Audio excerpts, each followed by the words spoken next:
back then, you didn't think about dropping out. You didn't think about going to the yarda like that. This wasn't like that. It was not in you. It just wasn't like that. It's not. It wasn't like that. You're a soldier. You're built a soldier. This is what you worked your whole life to go to the freaking big house. Yes. That's your main goal. Yes. To make it to the pinta. To earn your record, to be firme, and to be chingon by the time you get out again. I kicked off an 800-man riot there. So 800 men were all fighting all at one time? For about an hour and a half, the biggest riot ever in history. Really? Yes.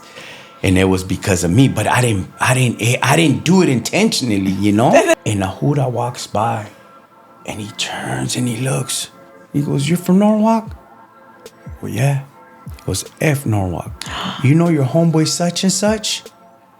I go, "Yeah, I'm the mother that." And I just stood there and like freaking just cold evilness in his eyes. And I'm just like, okay.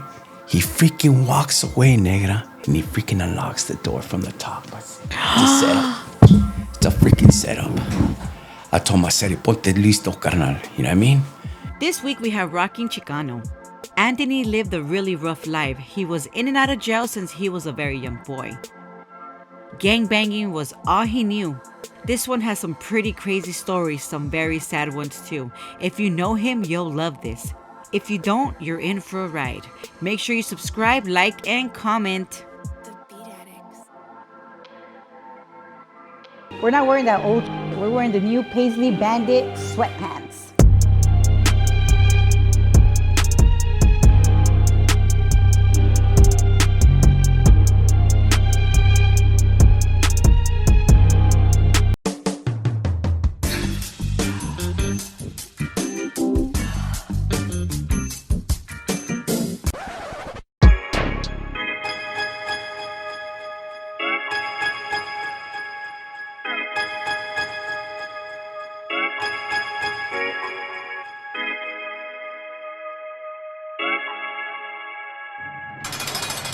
Hey everyone, and welcome back to Indicted TV. I'm your host, Negra. Don't forget to like, share, and subscribe, and follow us on Instagram. Before we start, you already know I got to give a shout out to my sponsors, Royalty Honey. Keep it hard, guys. Also for the best jewelry for his glory.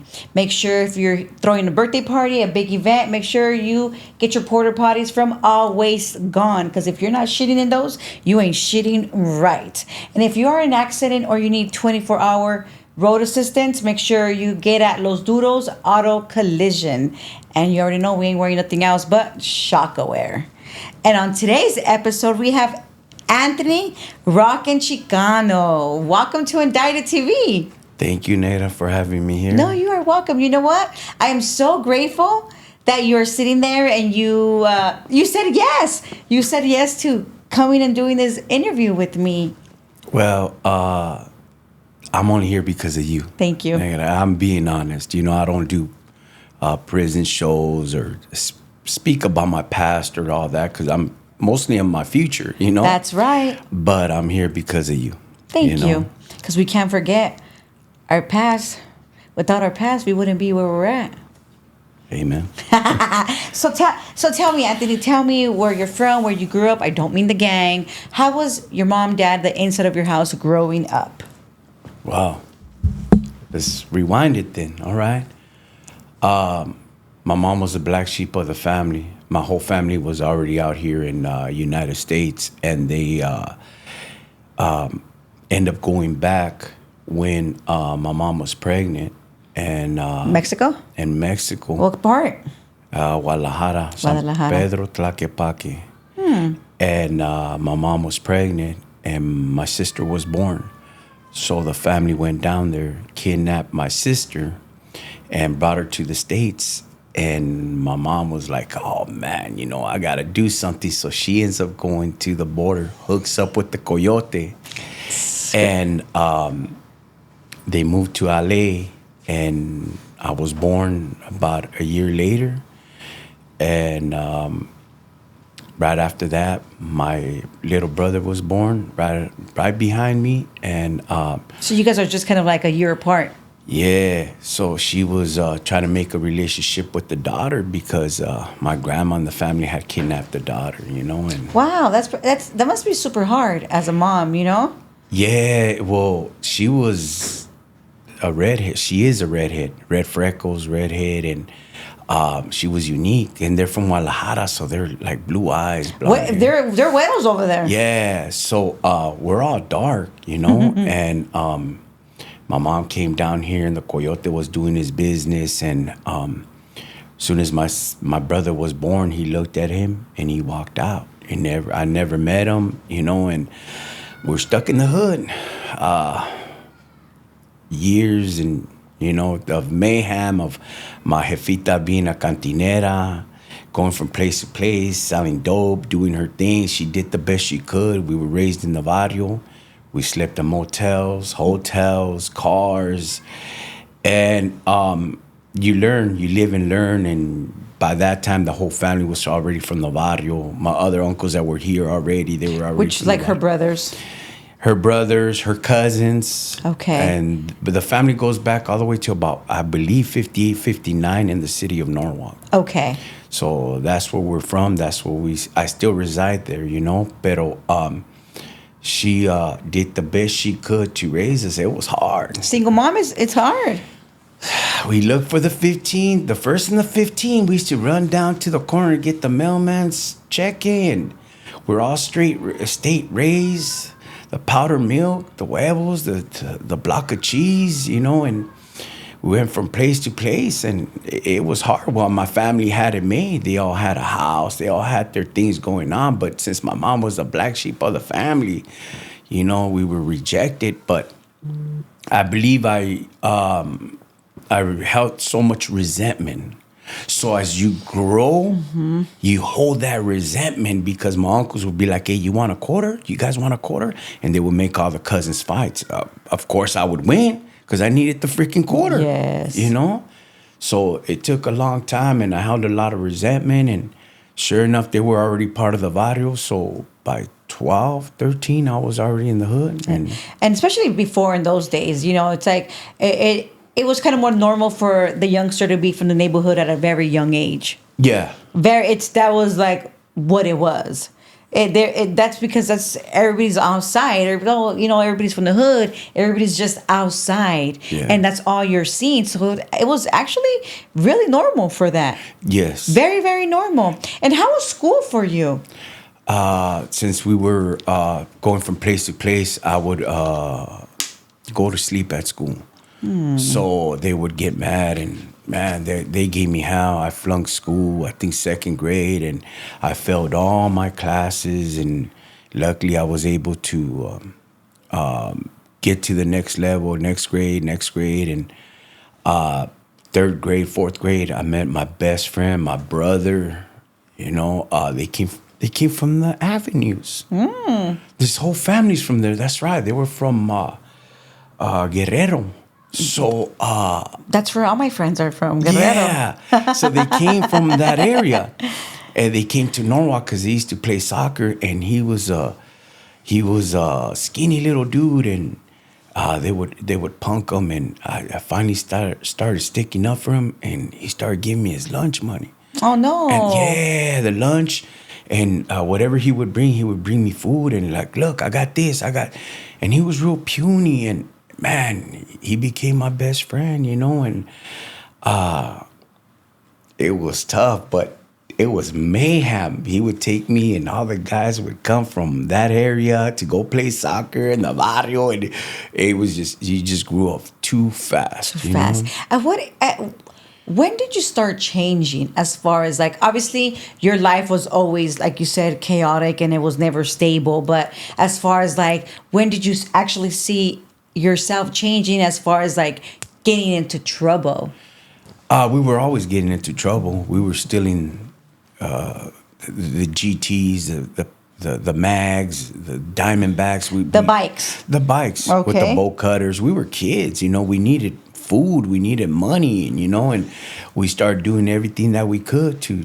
We would even go work at the swap meet when we were kids, because my grandma would do it, and they had little feria, so we would always go out there and hustle the best that we could. But around the 6th, 7th grade, it just started changing. It started going fast, more violence in the neighborhood, and we were taught to hate the sheriffs, hate the law, hate this, hate that, and and where I was from the one way, so it was just mayhem there, Yes. Helicopters about 10 times a day, and Oh, wow. they would fly so low and they would shake the whole foundation of the house so they could kick out the criminal. But your razor, Yeah. Do you recall the first time you got in trouble, like you got arrested? And if you do, take us back to that day. Just petty thefts. And do As you a remember kid. yourself in the back of the car? Yeah. What petty were you thefts and, thinking? Just man, probably the 5th grade. I think it was petty theft, and then of course you get home and it was the detectives Roman and Orozco. Do you remember their names?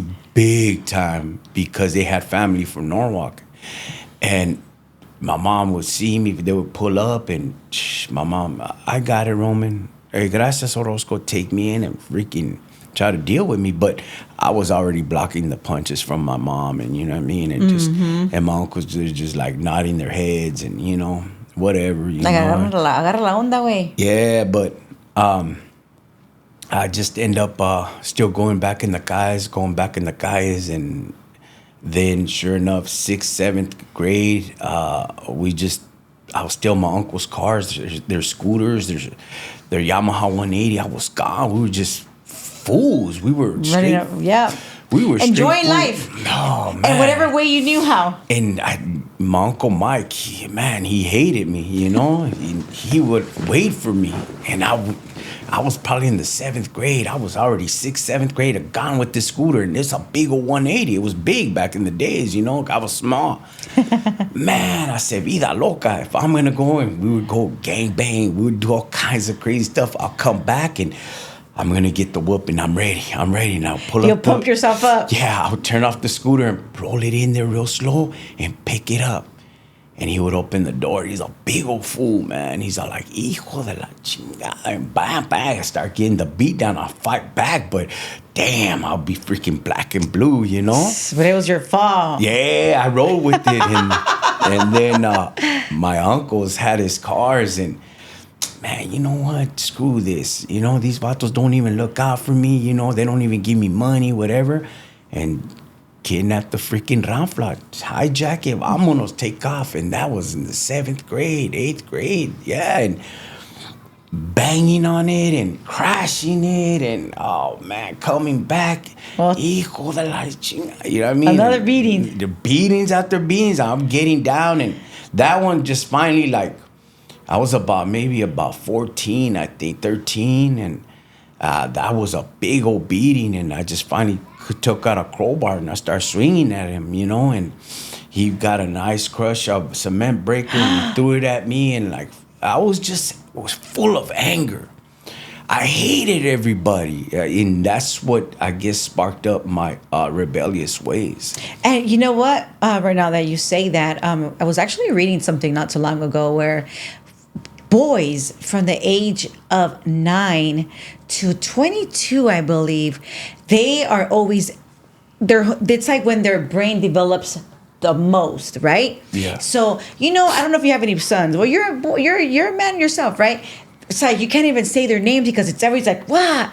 And they're angry for obviously you had reasons to be angry. You were, the way you grew up and things like that. So that really even added on to more to why you were feeling the way you're feeling, know? So it's like it intensified it. It did a lot, and then to top it off, my mom started getting sick. She had diabetes. She got it bad, and you were still young when that happened? Yeah, she started losing her toes, and man, I was young. I was just running amok. She had men coming over. They were all coked out and wet this air, and it just the whole mayhem. It was just craziness. And then I just left, and I was young, and Where did you go? The calles, but my homeboy, my best friend, he would look out for me and let me shower, let me use his clothes. He was real feeding to this day. He's still my brother, you know. God bless him. And I just lived the calles and getting busted for grand theft autos, curfews, everything just starts adding up, you know, when you start picking up charges as a kid, as a juvenile. Did you ever go to juvenile hall? Oh, yeah. So tell me about your first time in a juvenile hall.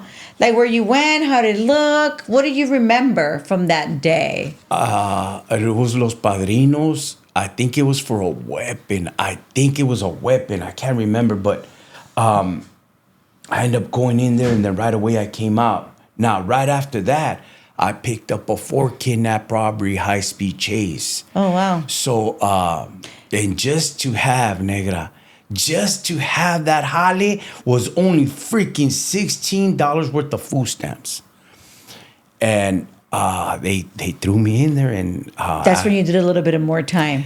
Yeah, they threw me in there. I was about probably 14, I think. And then back then the law was that if you didn't go to court, you didn't testify, they would have to drop the charges. So they held me there for a while, but the ladies wouldn't go show up to court, and everybody got released except for me. And it's because they have to, your parents or some of your legal guardian, yes, and they left me there for a while. So I was just in there fighting, and if you don't know how to fight, oh, believe me, you will learn through juvenile hall, you know. So you'll learn. You'll learn. Yeah, you'll go to the box. You'll fight all the time. Right when you walk in, you know, it's just home sweet home in Los Padrinos, and you get in there, and it's a long, lonely ride. Like around 5 a.m, they take you handcuffed in the Jura car. So Norwalk to Downey is a 5-minute drive, you know, and you're handcuffed. You can see the sun coming out, and you're just like, all right, let's go. I'm ready to rock and roll for whatever reason, you know.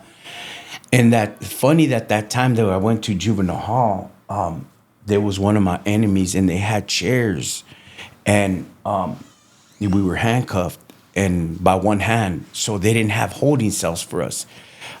They were trying to make the holding cells, so when they had us handcuffed in the chair, they put a guy next to me, and he was my rival enemy. He looked familiar, so I just looked at him when the Juras left. I go, hey, where you from, Messi? And he told me his barrio, and I disrespected. We went at it. With one hand? With one hand, and the chairs were flying, but the chairs were handcuffed too, and we're just getting down with one hand. And then after that, when the Juras took off, they separated us, and they separated us pretty far. And I said, hey, I'll see you at the house. I said, don't even trip. And he says, that's you. You vatos are poor. You guys ain't got nothing. I ain't going to juvenile hall. F that. You know, and that day... Oh, that triggered you so bad. Yeah, it's like, you mother sucker. Now, that body was a little bit cleaner, you know what I mean? Not putting nobody down, you know? But they're not as ghetto and pobre like us, you know? I understand what you mean. And I was like, you mother sucker, you know? But it was true what he said, you know? He still had family. He still had loved ones that took care of him, look out for him, you know? And sure enough, I went to the halls and in and out, and that 4 kidnap robbery, they end up dropping it later on. They dropped it for all that time. I got out and ran amok again, and grand theft autos and everything that you could think of, and they would arrest you. But that case was pending over me through that time for that 1 year. Yeah. Was anybody there for you while you were incarcerated? No one at all? Like nobody went to go visit you? Nah, my mom would come. Because you said your mom was sick. Would come once in a blue moon. So when I got out, I finally picked up a possession of PCP, $100 pour with the stolen car. And that really sealed the whole deal. You know, you went back. Yeah, I was there for a while. Yeah, I went to all the juvenile halls. Was it all kind of the same for you everywhere you went, as far as like the way like the facility moved you? Meaning, like how was like, you know, every facility is a little different based on where you're from, and did you fight? How was the staff, I should say, with you? Staff ended up breaking my hand. My whole arm. You want to tell us about that? we got in a fight through the juvenile hall system because the barrios and all that, and the guy jumped on top of me, and I ended up body slamming him, and did my thing with that individual, but he wanted me to stop because they'll let you fight. The staffs will let you fight. They really don't care.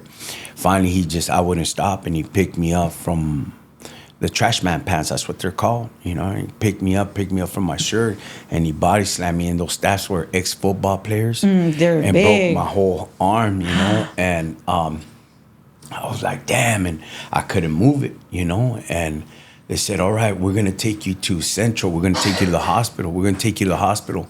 They did that for 3 weeks when I had a broken arm for 3 weeks, and after that, sure enough, I'm handcuffed and just full of anger. So we're in General Hospital. I'm gaffled up, You're in pain with your hands. Yeah, and a guy sees me, and he's in the emergency, so they got to take me through the emergency at the General Hospital. I'm already in Central, and the guy threw me his barrio, and I stop and I go, aquí para, you know what I mean? I let him know what's up, and the staff.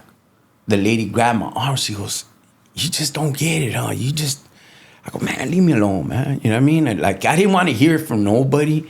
I didn't want to hear no explanations, no nothing. Let me try to find my way out, And if this is the fool that I got to take my anger on, well, let me do it, They put a cast, all that. They took me through the whole system and end up in Sylmar. And You went to camp as well? in Sylmar, I ended up in Sylmar.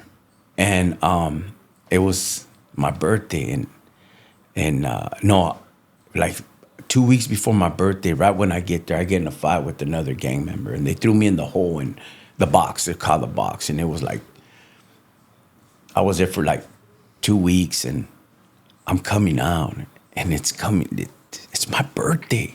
It's my freaking birthday, homie. Hell yeah.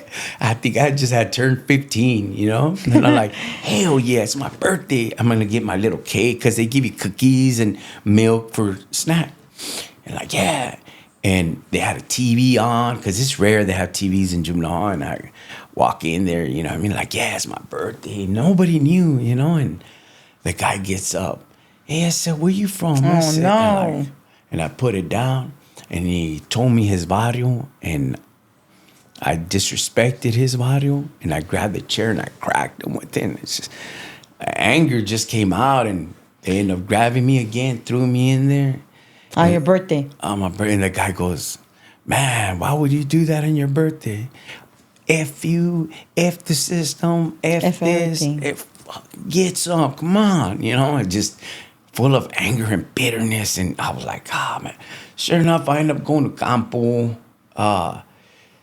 doing my time about a year and a half, I think. And, it's a funny thing. Right before I ended up catching that time, I pulled up on one of my rival enemies. There? In the streets. Okay. And there was a weapon, and I didn't discharge. And I said, I pulled back, and the homeboy's like, what happened, Hans? What happened? I go, no, there's hyenas in the car. And that young man was straight throwing his hood, pull it. And same like me, full of anger. I could see it on him. Now that you recall, huh? Yeah, so fast forward about a year later, we bumped into each other in the camp.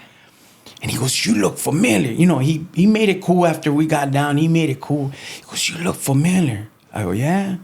Well, you're lucky, homie, And it took him a little while. It took him about a good 4 days to figure it out. He goes, that was you. Why didn't you pull the trigger?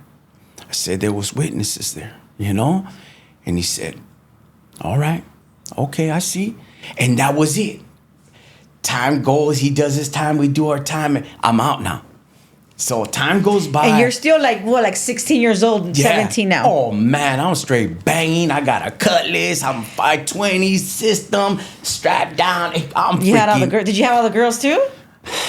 since my wife is watching, no, I didn't. But What is it the same? You're still with? It's the same person? Nah. When you were a teenager? nah. Ah, wife should be But fine. it was back then, you know. Yes, so, of course. I'm sure she understands.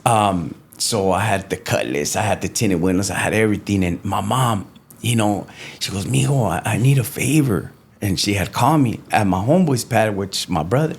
I go, what's going on, jefa? He goes, hey, I need for you to take these bicycles to work.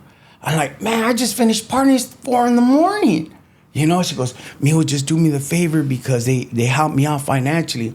And I'm like, oh, man, all right. I got the ranfla, tumbado. I'm cruising, right, to go pick up these spices somewhere out there by La Mirada, somewhere.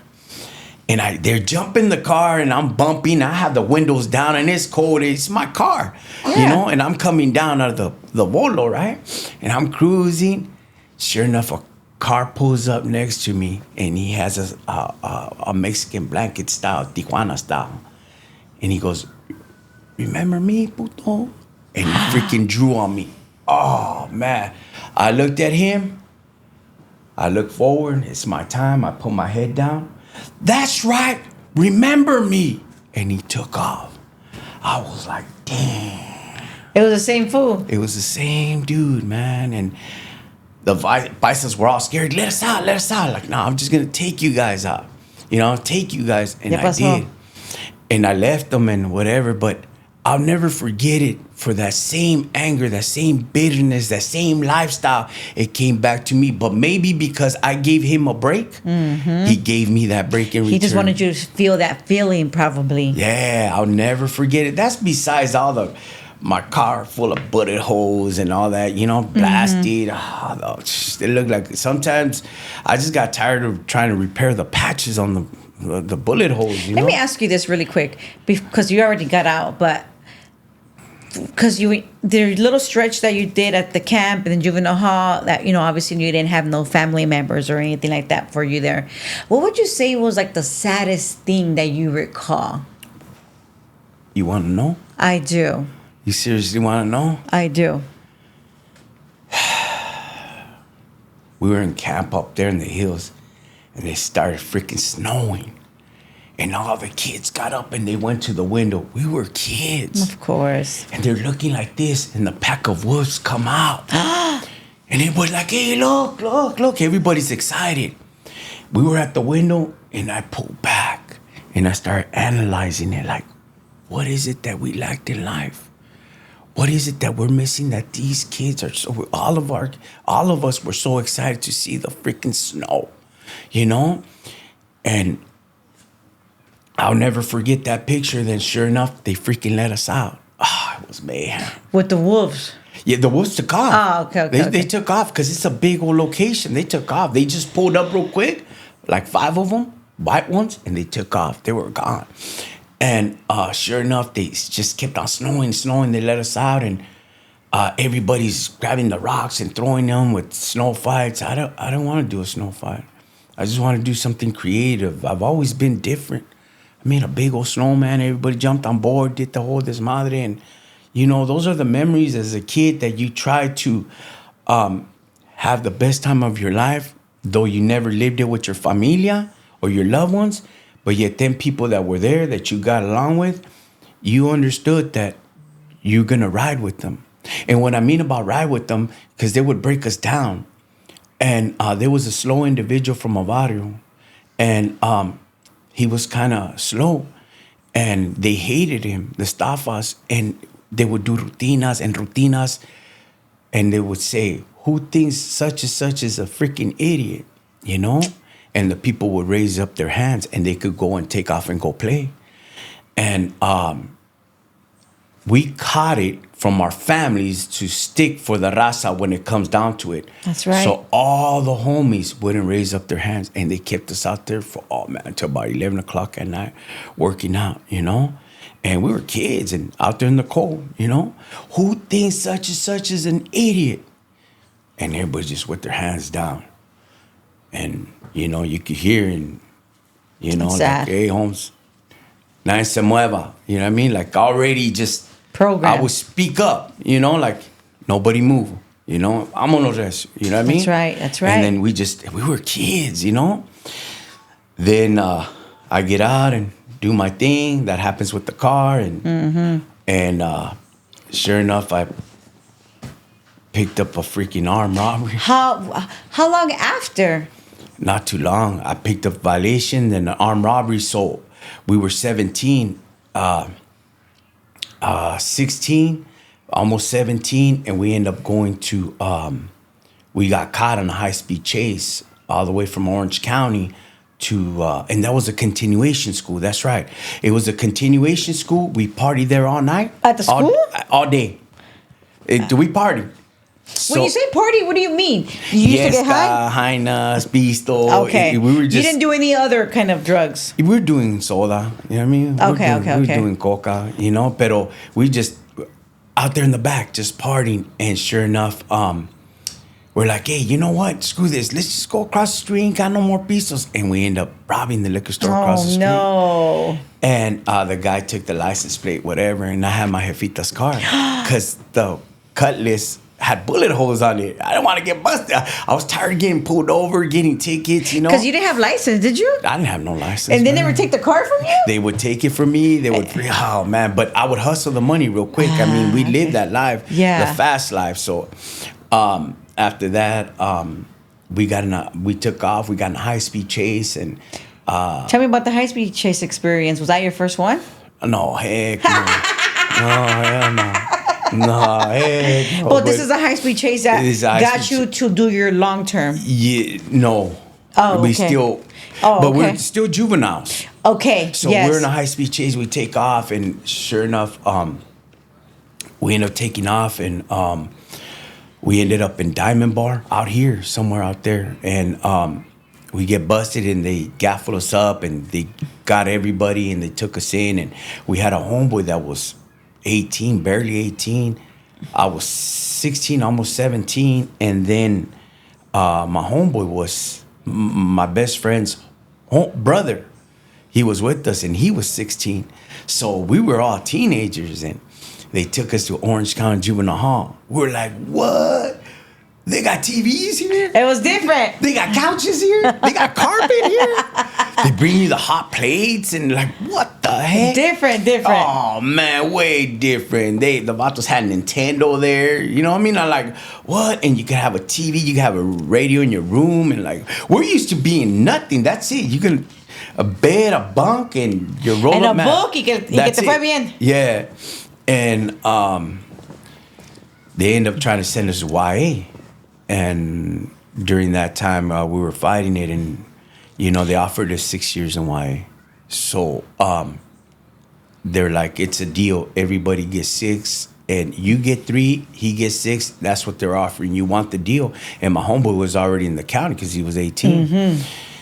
And my homeboy got up and he goes, you know what? I'm tired of this crap. He said that he told the public pretender, he goes, why don't you go tell the judge to shove the 6 years where the sun don't shine? And I was like, oh no, man, hey, homie, dog, hey, And he goes, yeah, go freaking tell him that, And sure enough, they call us into court and they said, yeah, such and such, such and such, please stand up, case such and such. And since you guys are willing to speak like men, you guys going to get trialed as men. So we sent you to, and today, Mr. Tabares, you go to the county. I was 17. And I was so you went to the county at 17. Yeah, man. And tell me about that experience. Did you go to Orange County or you went to LA County? Because the crime was in Orange County. It was just harsh. I had to hold down my own because I was still a teenager. And right when you get there, the detectives, they're like, look at here, little mother F. This is our county. We don't want your kind out here because you're from LA. You cause any destructions or any mayhem, make sure we're going to give you hell for it, because we were young. I'm coming from juvenile hall. Now, I hit the main line. My homeboy hit the juvenile section because I didn't know there was a juvenile section for county. Mm-hmm. So they stuck them there, and they end up putting me on main line. I see my homeboy, but he was on another side, and It was brutal. You know what I mean? I had to show who I was. You know what I mean? I had to put it down. I don't speak too much on these issues. Yeah. But I had to prove who I was. And the good thing that backed me up, all that anger and all that bitterness, came just in time, you know? And I had to go prove myself, you know? And sure enough, we fought it for a whole year. And was anybody there for you through that whole year? Your mom? Nobody? nah, nobody. What about your brother or your sister? My brother was on dope. My sister had already had her life going on, you know? So she's, because we weren't raised with her. Got it. My brother was getting high, so we end up fighting it. And my homeboy just finally said, you know what, Your Honor? We were in court, and those lawyers, the state appointed, were bad. I'm not gonna lie. They fought with the judge, talking about, you know what you guys are doing to the juvenile hall system. So the lawyers and the judge went at it, and the courtroom was all full. Everybody like, yeah, that's right, because we're all still teenagers, you know what I mean? They never found the weapon, you know what I mean? They got the rifle, they never found the rest of it, the feria, they didn't find nothing, but they still had the license plate, you know? That's all they had. That's all they had, you know? And then the individual came to court, and he pointed out, you know, my homeboy, so we were all screwed. And that was my rifle, my jefita rifle. I ain't going nowhere, you know? Yeah. And sure enough, we fought it, and he told the judge, I'm just tired. Give me what you got, Your Honor. And he goes, oh, yeah, I'm recommending you to 9 years youth authority. and you, Tavares, we're going to go ahead and give you joint suspension. You're going to walk out if you want, unless your friend takes the deal. And I was like, oh, man. Nah, I can't tell my homeboy take the... I don't know. We're going to ride together. I go, bro, you know. He goes, you know what? They just call me lazy. Lazy, you know what, homie? I'm gonna write this mother. You know what I mean? I'm going to YA, Holmes. I don't know about you, dog. I know you're gonna go to the joint. I'm going to freaking YA. I was like, big dog, I can't make a move unless you do. And sure enough, he took the time. He came back on a 90-day off, and they gave him 7 years. And they gave me, I think 5 years joint suspension. Well, that was like worse. So you probably came home and... Oh, man. What a dummy. What a freaking dummy. I think it was 5 years. I think they had joint suspension on me.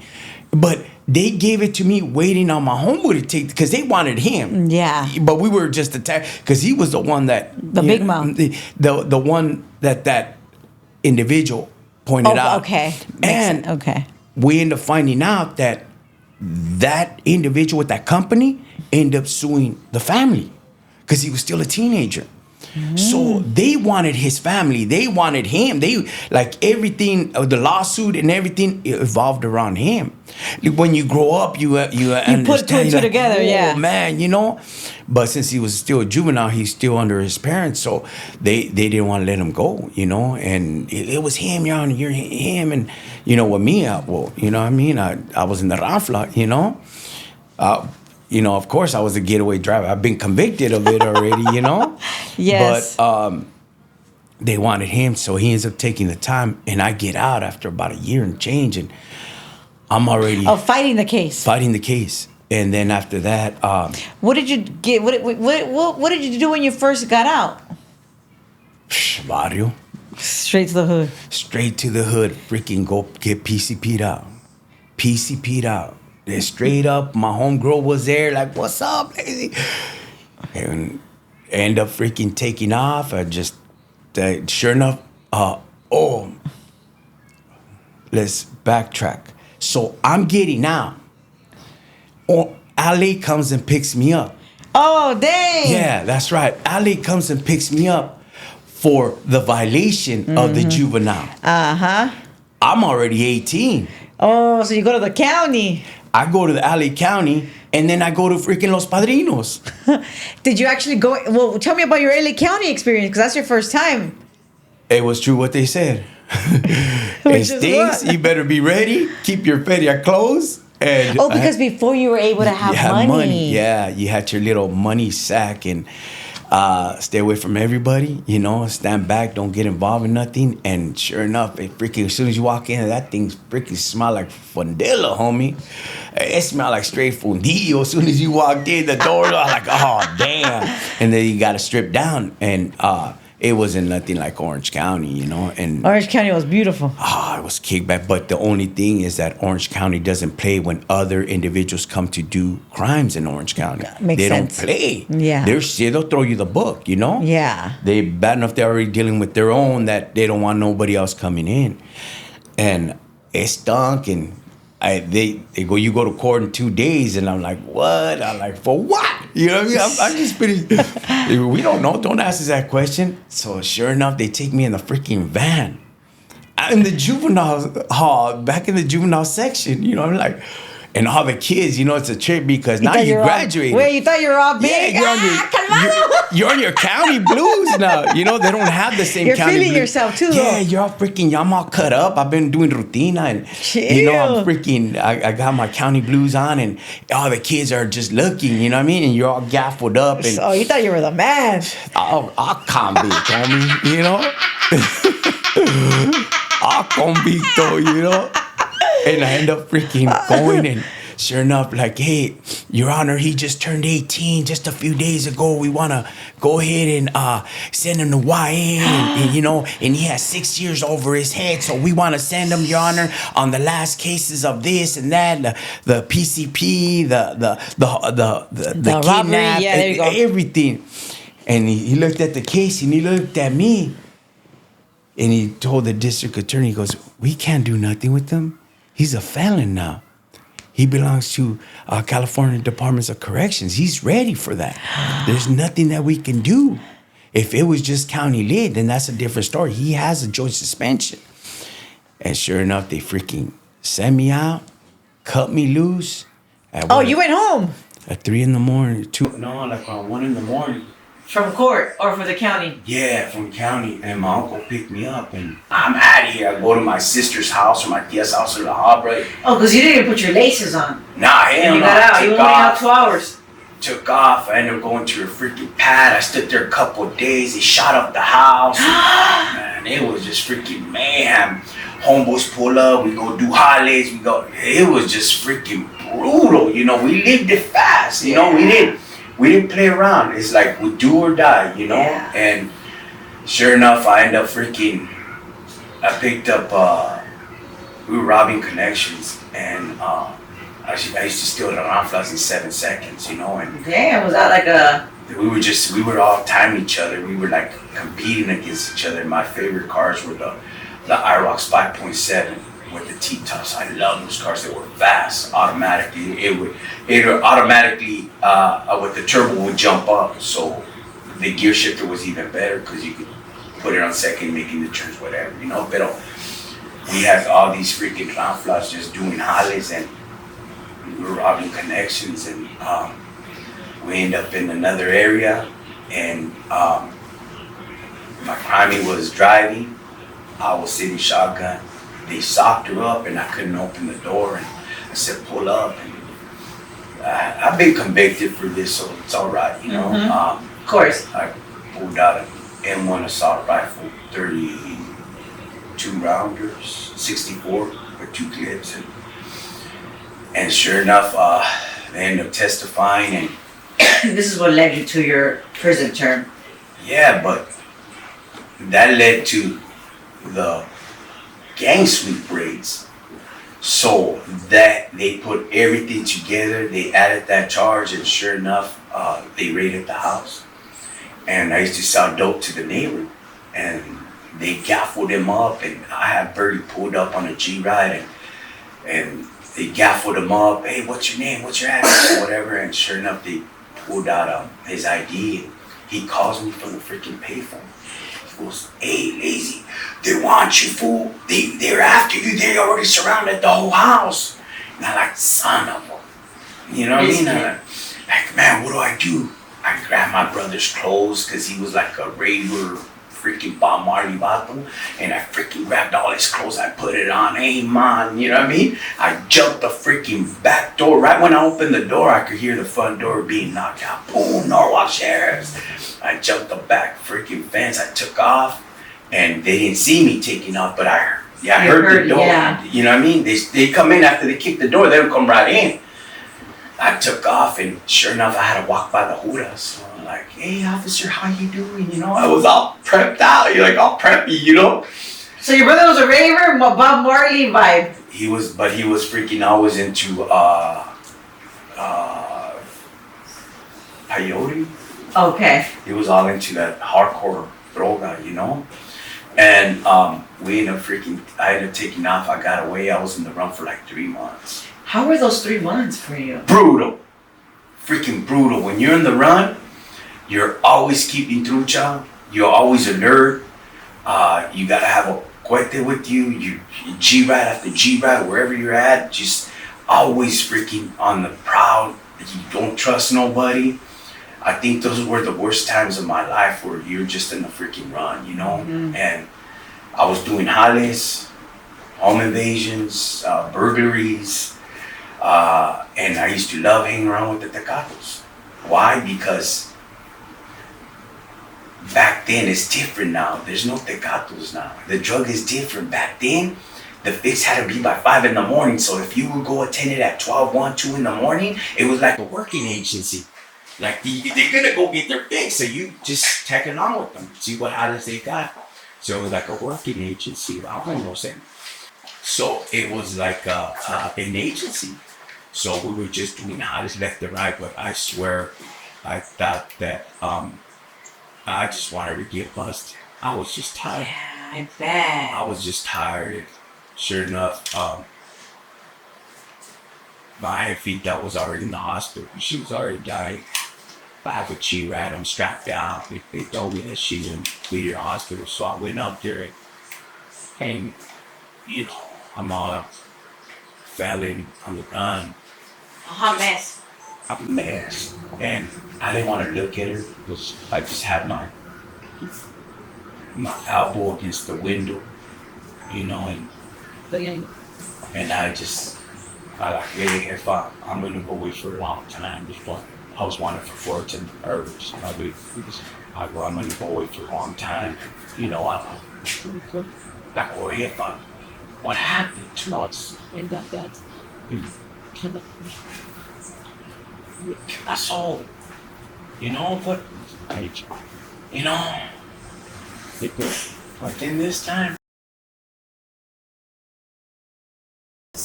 my firstborn within that time,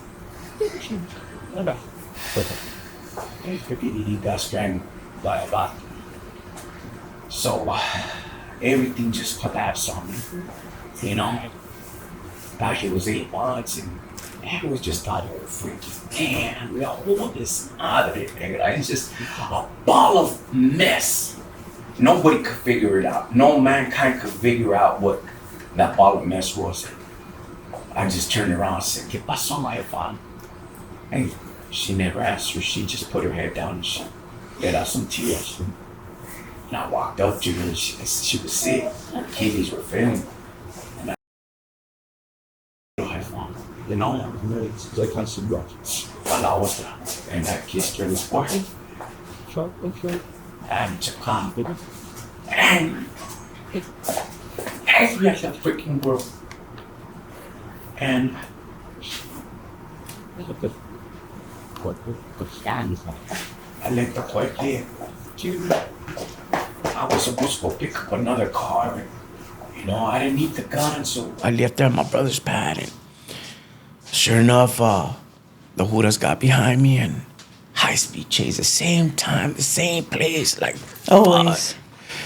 You know, like I couldn't get away. You know, I couldn't make a way out of life. And sure enough, I freaking end up taking off and high-speed chase, and took them 3 hours. And when they caught me, you know, they put a beating on me, man. They were all gabacho Judas back then, you know? Yeah. So they put a beating on me, gacho. And the homegirl got out from the place, and she's all like, hey, leave that youngster alone, man. Leave him alone now, man. That's it, you got him. They were stomping me with their freaking combat boots and left me black and blue. And, did you get that? Did you get that? You know, and he pulled out a 38 chrome nickel plate.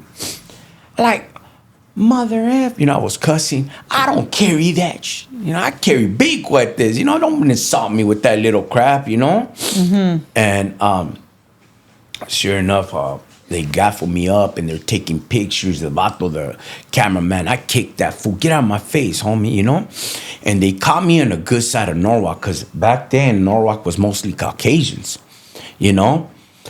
So they caught me on the good side of Norwalk and they were all middle class area.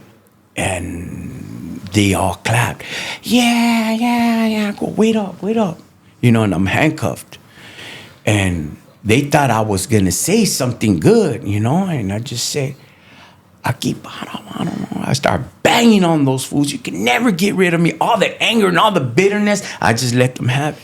I was, F all you. Mm-hmm. All the racists came out. Everything came out. And they beat me down, threw me in there. And I end up fighting the case for 4 attempted murders. And I called up my... I didn't let my family know anything. I didn't. You just removed yourself. Yeah, I didn't let them know nothing. And when I got the time, they're like, "Hey, they wanna give you 25 to life, Mr. Tabares." I'm like, "Whatever, let's fight it." I got nothing but time, and I kept on fighting. And they finally went down to from 25 to 24 to 18 to 11. And I said, "You know what? I'll take the 11, but I got to go pick up 5, 6, 7 years from Orange County, from the joint suspension." Mm-hmm. And he said, let me see if I can make that happen. And sure enough, they come back and said, it's your lucky day. Get convicted for this, 5 years prior for the armed robbery, and 3 years for the gun. And they're going to drop the charges to 2 assaults with the deadly weapon instead of attempted murders. And it swallows the 7 years, the 5 years. I think it was 5, 6, 7 years. I can't remember, but we'll send you out to Orange County. Sure enough, I end up taking the 11 years. I called up my mom, I remember, and she was dying. She was real sick, and she said, "Mijo, I was expecting for you to be the one to take us forward in this life." And I said, "How? Me? What knowledge, what experience, what leadership? I have nobody, And my brother, he got more crazier. He said, "You left us hanging. You're gone away for 11 years. What happened to you? What happened?" Like it was the whole novela on that phone when I got convicted. Between my mom, my brother. So that call didn't even make anything any easier. Nah. Like you regretted that call. Yeah, but I had to let them know how much time I got that I was going to leave now. Mm-hmm. And sure enough, Orange County didn't pick me up. And I go straight to reception center, I think Wasco. Mm-hmm. And then Wasco. How long were you there for? What, 3, 4 months, I think. Tell me about your bus ride there. If you remember it. Just farms. I'm not used to the farms. I'm used to the concrete jungle. I'm used to the streets. And it smelled like freaking manure. I remember that. So when we end up getting there, back then, because I'm from the 80s, 90s, you were young, you weren't getting that much time. You were getting broken out, but not like they do it now. Yeah. Back then. Or in the early 2000s is when they were like. Yeah. Now remember, 80s and 90s, they built 25 prisons. So the CDC numbers, they needed the convictions to fill them up. Yes. So I get to Wasco, and they're going through our whole thing and through the process to see the doctors. And somebody said to the negra that walked by, the morena, they told her, "Big booty, cornbread eating bee." Yeah, that's right. That's what they told her. Big booty, cornbread eating bee. I don't say the whole word. Of course. And everybody started laughing, and she was an officer. Oh, she was pissed. Right? Since everybody was laughing and I wasn't, she came to me that she think that I was the one that said the joke. So they grabbed me up, they freaking gaffled me up, they kicked me down, whatever, and freaking dragged me into the lieutenant's office or whatever. And And they're like, sit down. And she got on my face. And she's all like, so what if I'm a cornbread eating bitch? What are you going to do about it? I go, nothing. I love cornbread, you know? I love cornbread myself. I love soul food, you know? Because when we were in juvenile hall, the KP Vato was a Moreno, and he would cook us real soul food. Nice. And I fell in love with it to this day. Yeah. And he goes, who said it? Who said? I don't know. So they interrogated me for a while, and they said, how old are you? I said, I'm 18. You know, how much time you got? I go, 11 years. And they looked at each other, and I'll never forget it. They looked at each other like, damn, they're getting younger and younger, and they're adding double digits now. You're going to learn, young man. Get the F out of here, you know? Mm-hmm. And they kicked me out, and I just waited. I ended up picking up the chain. I ended up going to 2 buses. Now remember, they're opening up all these brand new prisons. Yes. 2 buses head down to Centinela, and we were the second bus. And we pull up, and sure enough, freaking the first bus doesn't get unloaded. The second bus gets unloaded, and I'm about the 8th individual. First inmates into that pinta. Man, that was freaking gladiator school. Jeez.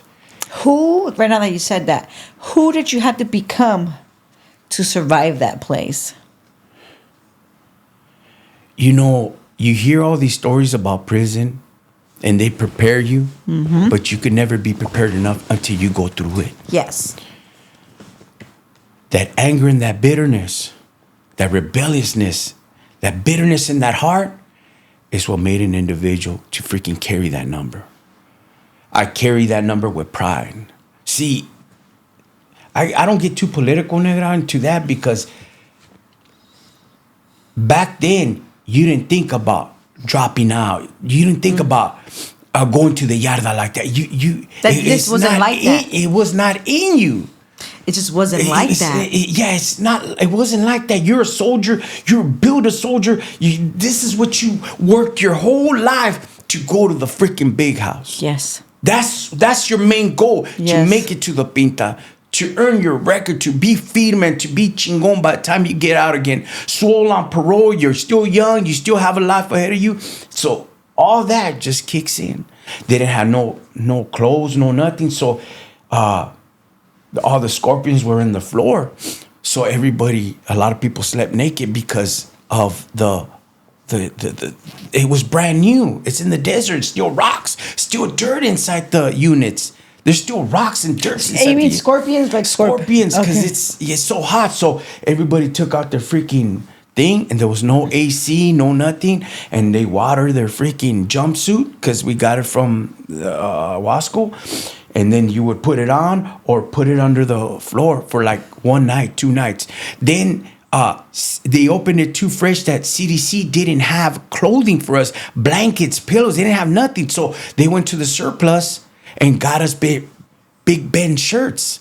So everybody was sporting with Big Ben shirts, Dickie jackets, real Dickie jackets, because the CDC didn't shoot out the shipment, and they didn't have it. PIA was building for, Calipatria and all those other prisons. Ironwood had just barely opened up, High Desert, all these new pintas that built up that they didn't have nothing for us. So finally we ended up getting our clothes the next day. And it was firme, but we had to break ground for that, It was just... What part of you hardened? Are you already like super hard and within yourself from your whole life, but in there, you get what I mean? About 3-4 months later, about 5 months later, I get a call. Now, it's already been a little bit more established in prison. We already got our sides or whatever, and it's a little bit more established. So it's already about 5 months in. They call me up. They said, hey, Tabares, they want you in the program office. Now, remember, back then, program office, you were either going to snitch, you know what I mean, or somebody died. So I walked in there, and I was like, I knocked on the door. They search you. They take you in, and it was at the lieutenant's office. And he was there. He goes, "Oh, hey, Mr. Tavares, how you doing, sir? How you doing, young man?" And they want to kind of like Break the ice. not break the ice, but kind of like want to feel what you're going through. If you're going to be a threat to somebody or whatever, the emotions that they're going to drop the bomb on you. So he's kind of doing a little radar check on me. I'm checking it out, like. And I didn't go into his office. I stood at the door. And he's all like, "You don't want to take a seat, Mr. Tavares?" You know, I'm like, "Nah. I'm okay." He goes, "You okay?" "Psh, I'm fine."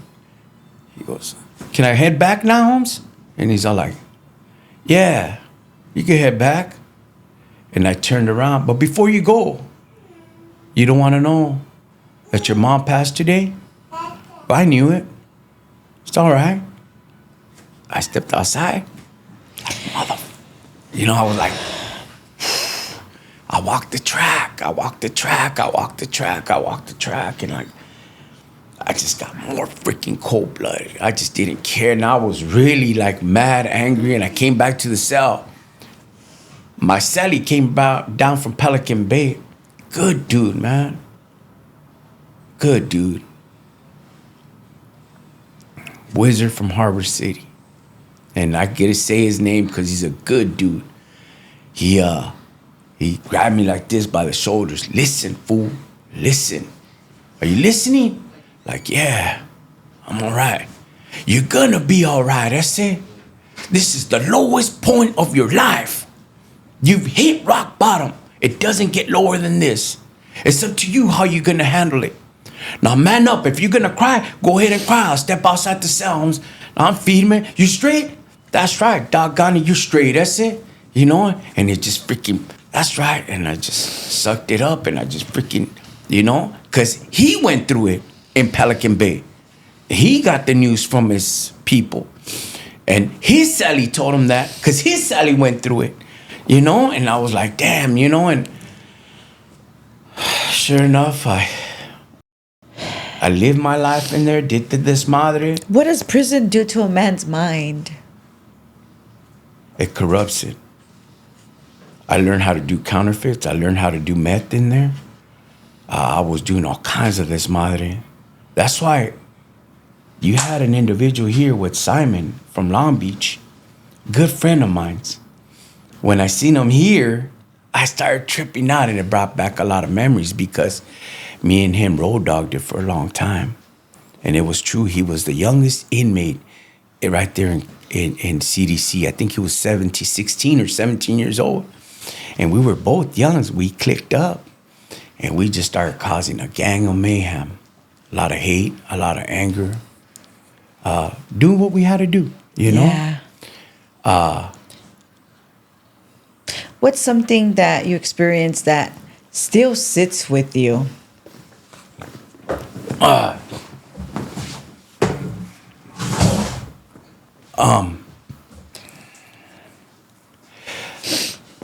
The deck of cards that I got dealt with in life, they were a pair of twos.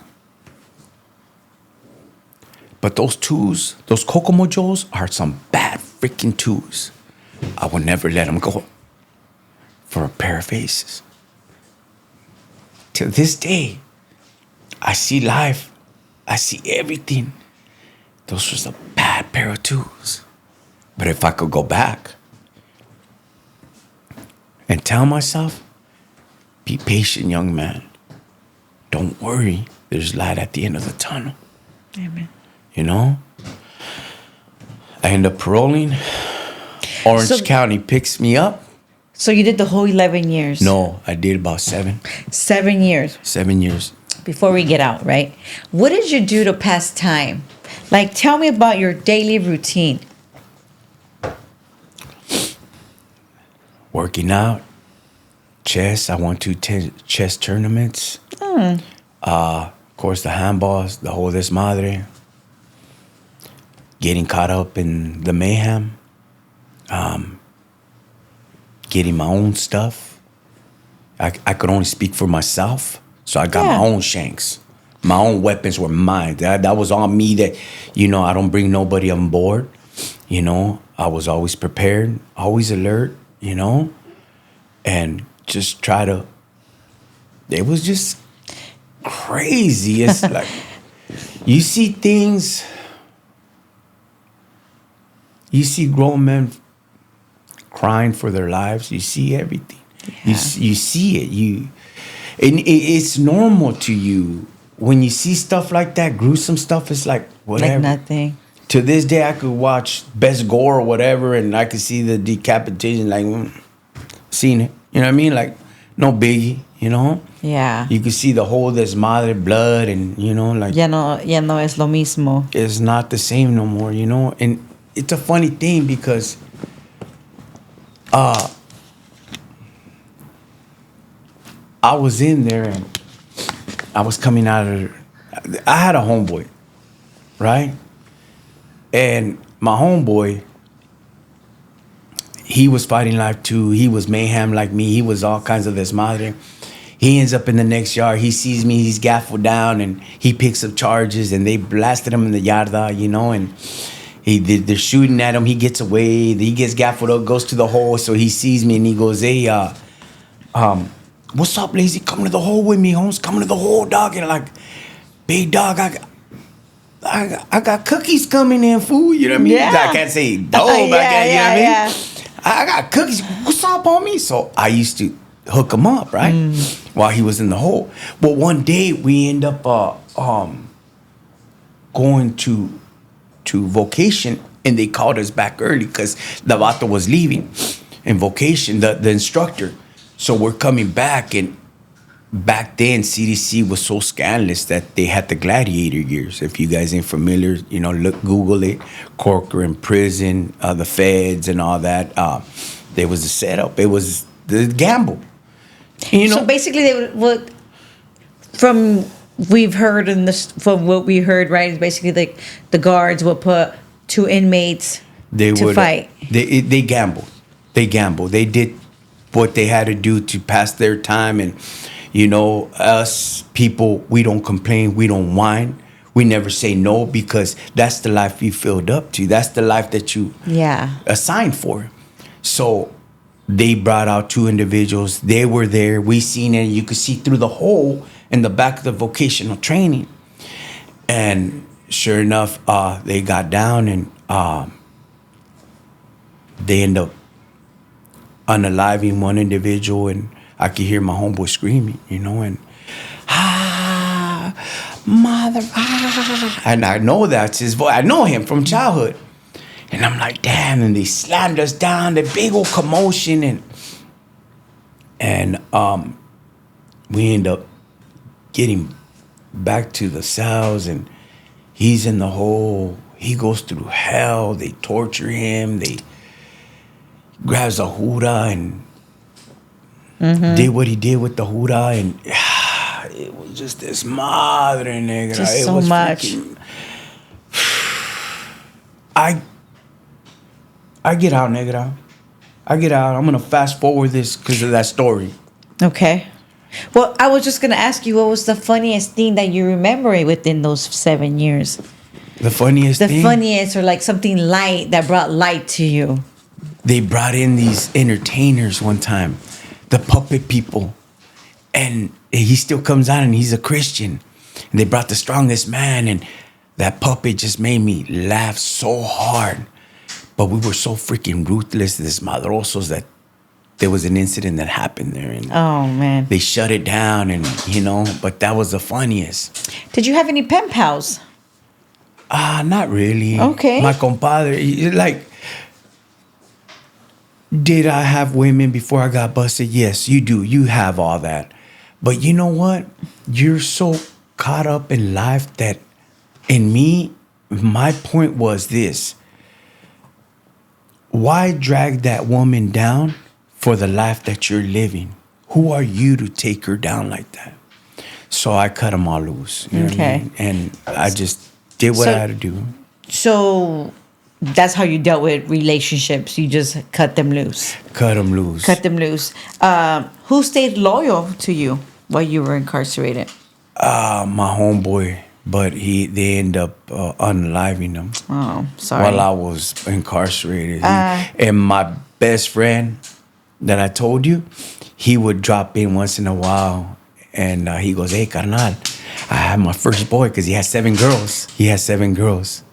And he goes, "Hey, carnal, I finally got my boy."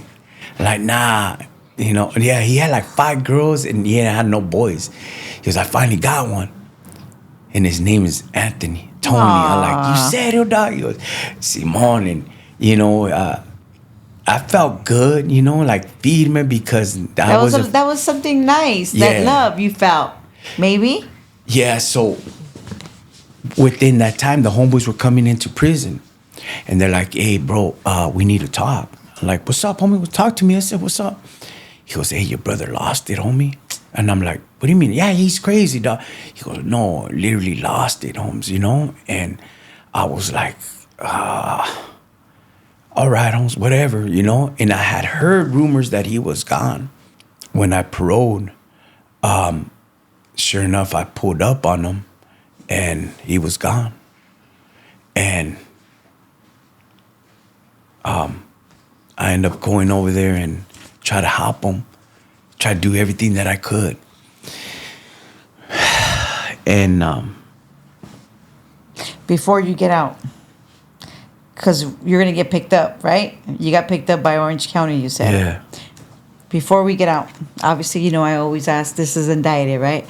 I always ask, what is the craziest thing that you experienced while those 7 years?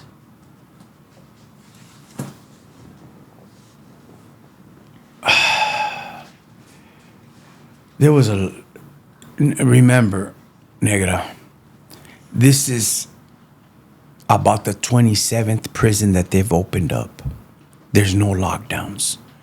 There's no organization there. There's no structure within the CDC system. They don't have an idea, clue. These vatos are freaking farmeros. They're from the crops of Silly and Brawley, and they've never worked for the system.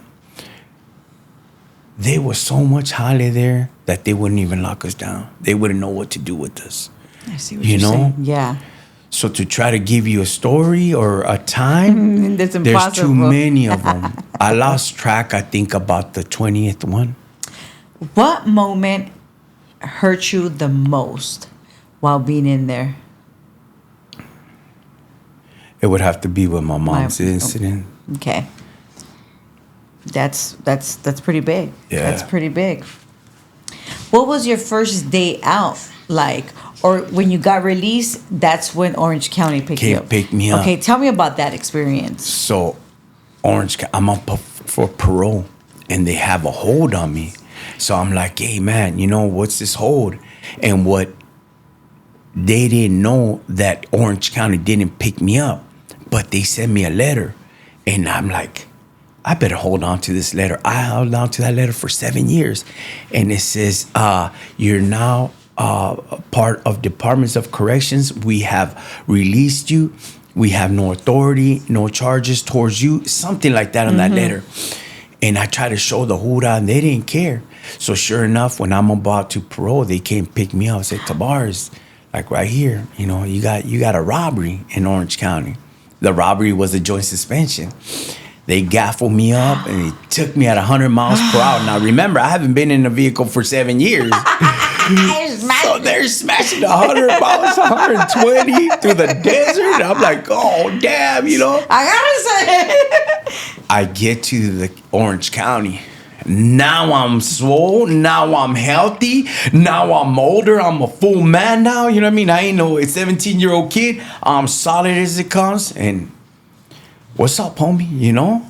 What's up, dog? I'm here. I had to represent myself, Yes. because it was tough back in them days, And like, "Nah, you're straight, Holmes. You're feeding me." "Okay, then feed me." But now I was hitting the iron. I was solid. Well, you're healthy. Yes. You ain't partying. You know what I mean? You party here and there, but you're eating healthy. You're just better. And then freaking my compadre's working at the freaking kitchen, and all the chicken, all the eggs. We were good, and the weights. We had weights back then, Yeah. So we were solid. I was healthy, and I ended up going to Orange County, and Orange County wanted they're like, okay, look, the judge is not here. The one that took care of that case, he's still around. He hasn't retired. So he's going to take the case. And I stood there for 2 months. My sister came, finally, out Tell of me nowhere. about that.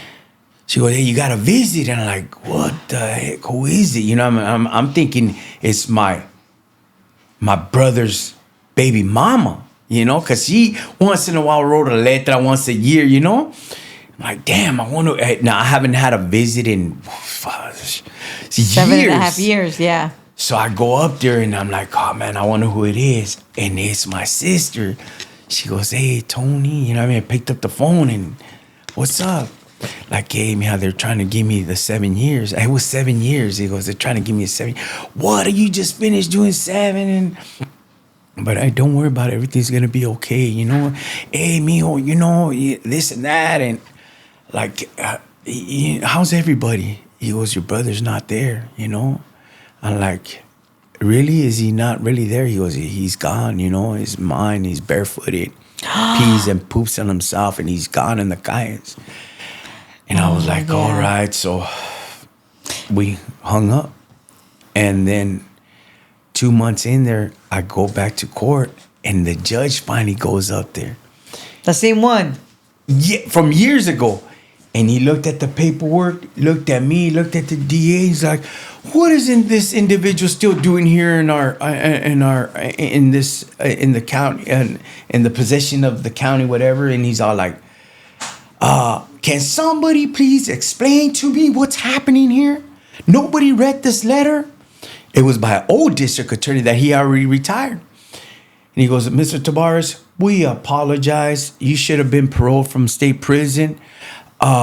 Tonight you'll be released. So we apologize. And I wasn't going to complain. I wasn't going to file no paperwork. F all that. Yeah. I was tired of the system. And they released me at 3 a.m. And it called up my homeboy, big dog. Oh, no. Tell me about your first 24 hours. Or what did you eat? What was your first meal? I didn't have no meal. You didn't eat? No, I didn't eat. I was too nervous. I had some pisto. And You gotta be kidding me. yeah, the homeboy picks me up. And sure enough, Walter's from the Avenue. They picked me up because that's his family. And he goes, hey, big dog, I don't want her to come with the homeboy, so I came with my cousin. Is that okay? It's worse. I go, not pedo.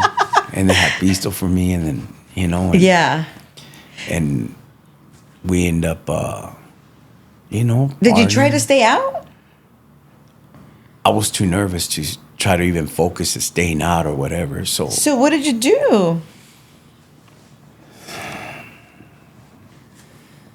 The same thing. Just man things, homie. You get out. You Okay, so you went with the girl. Okay, no, I just mean like, did you try? I don't mean that okay, so you passed the 24 hours. Well, how long did you stay out? Okay, well, that's when I got out. Okay. So Man things.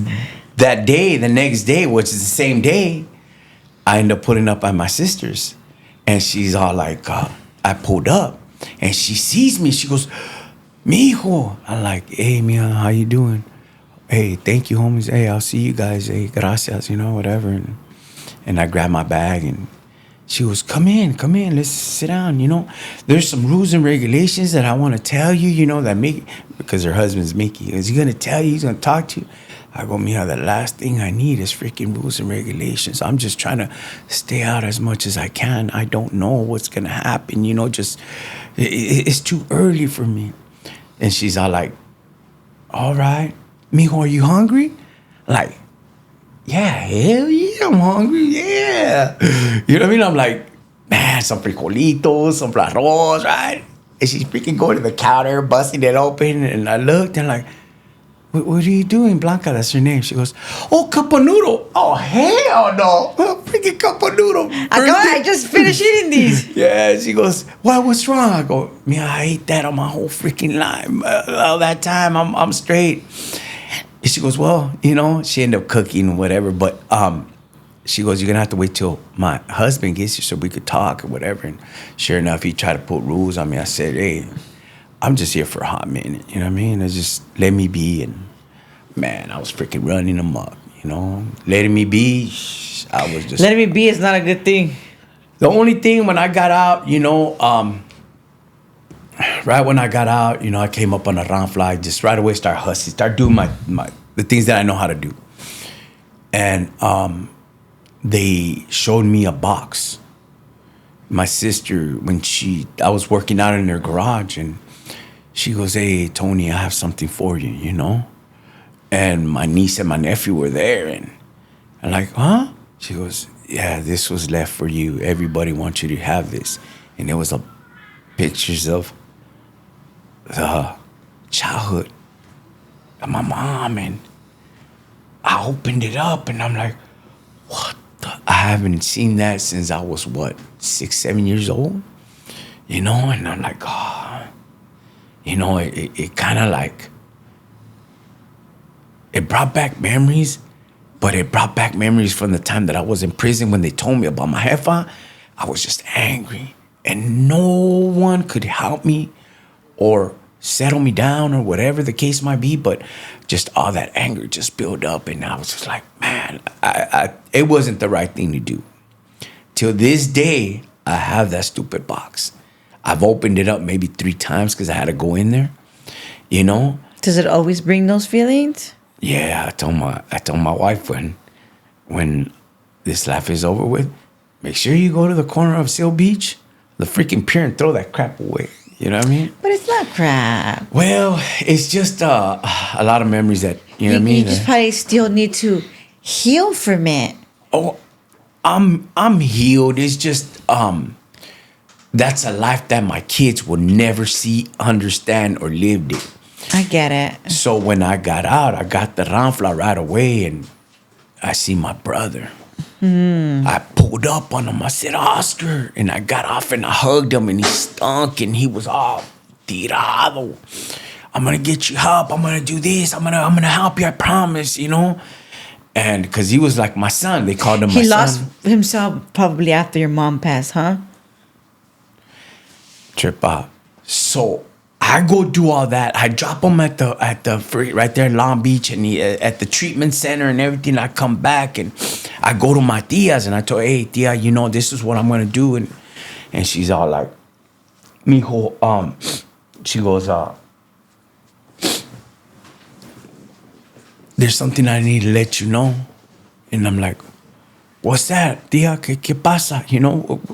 I don't ask for nothing, I don't ask nothing from you guys. What is it? She goes, "Mijo, cuando tu mamá se estaba muriendo, when your mom was passing, your brother would come down all doped up and beat her real hard for the Social Security money. And she would beg me to keep him away. But the nurses would let him come in, and he would really beat her, and nobody was there in the room, And one of those nights, he really did lose it. She ended up dying that time, and he ended up never coming back in his mind."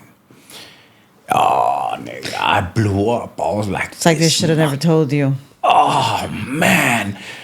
I said, nigga, I told him, "This mother, I'm gonna gut him.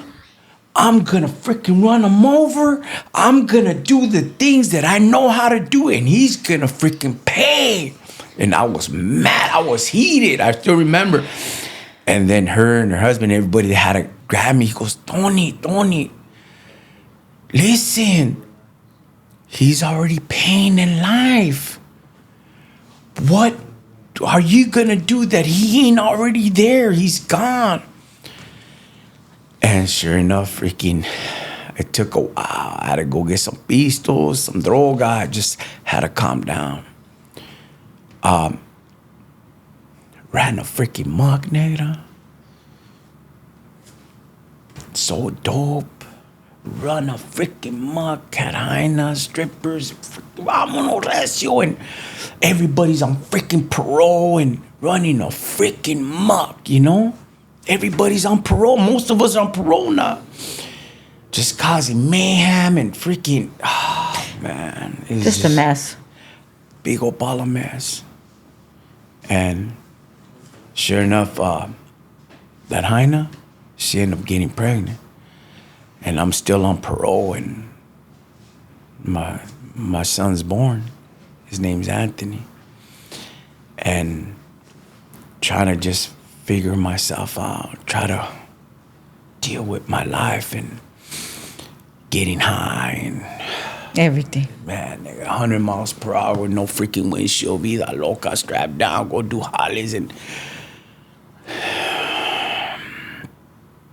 I just got fed up, and they were like, they were scared of me, their family, and they're like, they would always call the juras on me. And you know what's a trip, negra?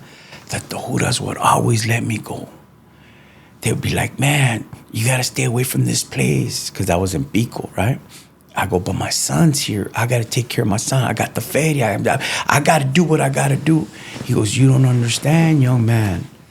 You can't come over here. You gotta go do it through the courts. F the courts, I don't need that. And they would always call the juras on me, and sure enough, ready to go throw down. And they would gaffle me up. They would freaking pepper spray me, gaffle me up, and they would freaking let me go, nigga. I swear to you. They would freaking let me go. They're like, hey, what's wrong with you? Why you keep on? I go, because that's my son. I'm going to take care of my business. I know what I got to do. Ain't nobody in this whole freaking world, you know? And take care of it. I'll do what I need to do. And I was just running them up, but they knew that my life wasn't right. They knew that I wasn't right at all, you know? And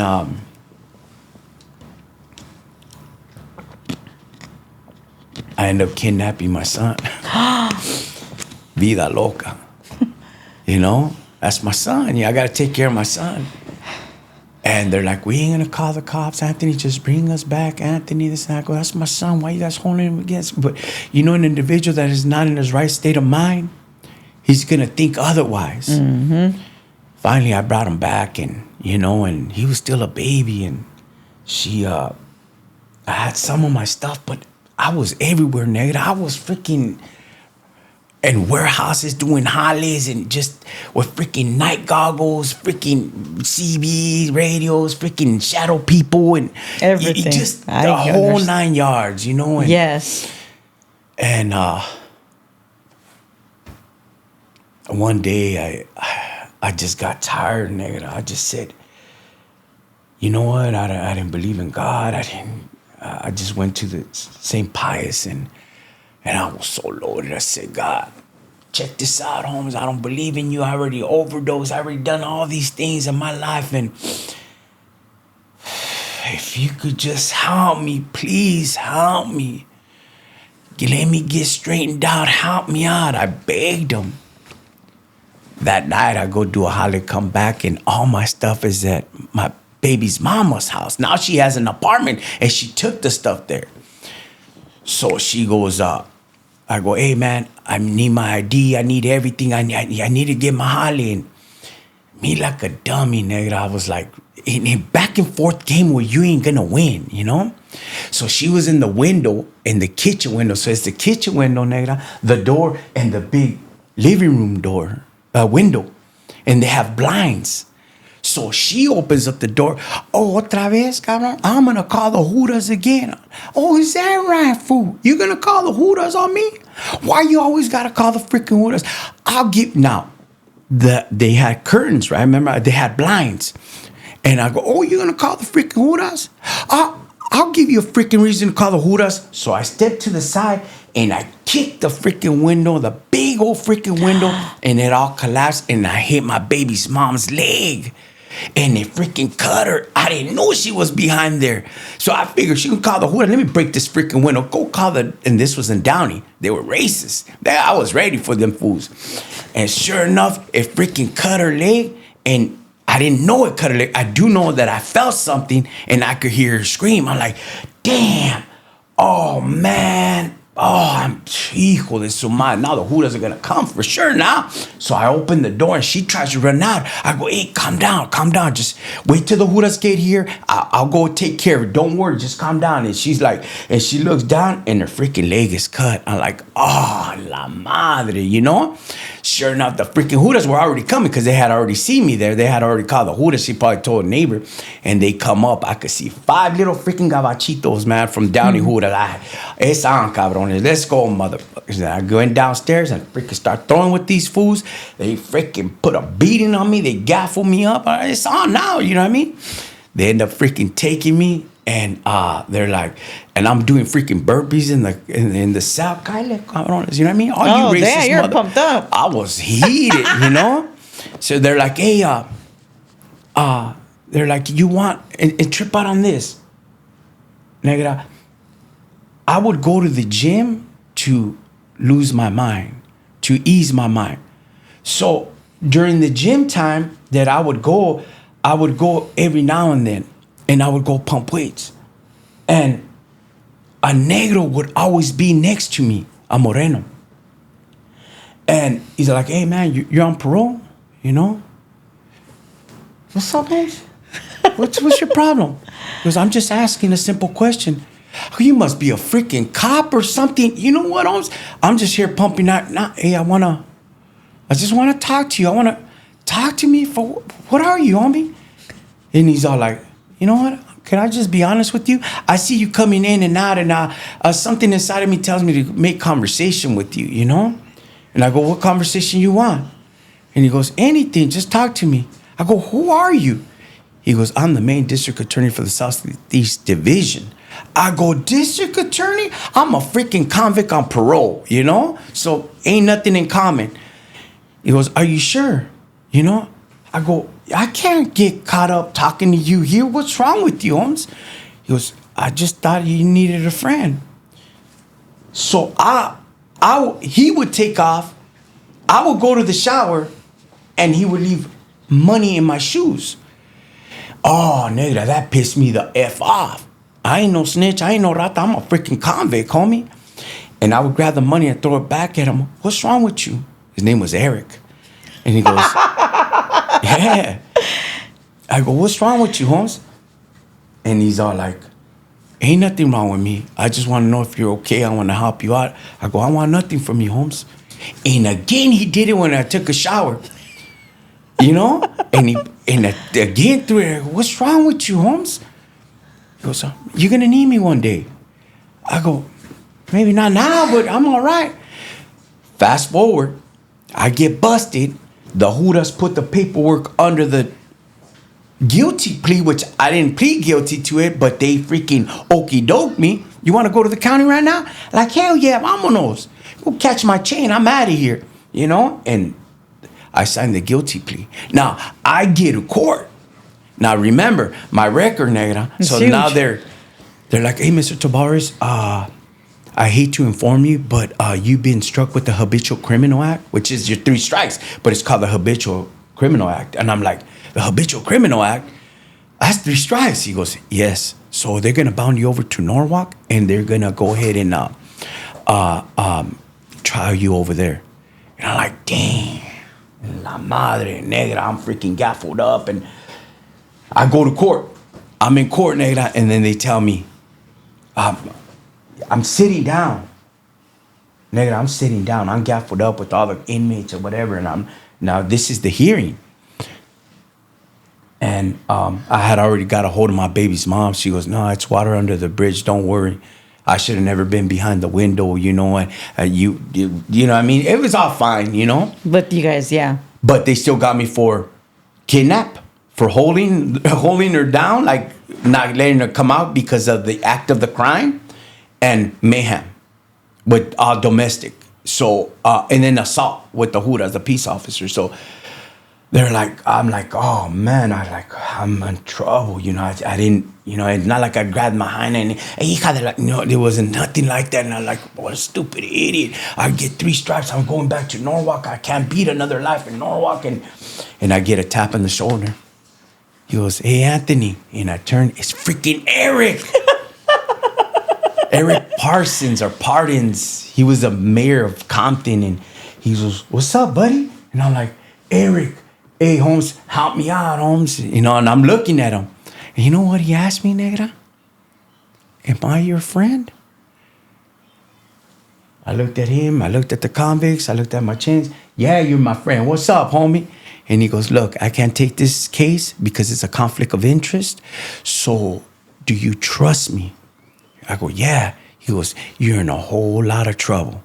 All those charges, it just backfired on you, you know, and you pleaded guilty because you signed it, you know. I go, they told me to sign if I want to go to the county. He goes, it's irrelevant. You're railroad now.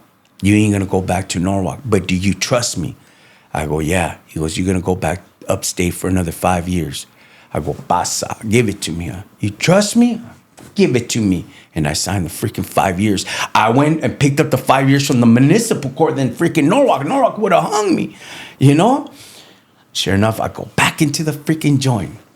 I go back to the county. I go back to the freaking reception center. And guess where I end up at? Where? Freaking Tracy, homie. Hija de su madre.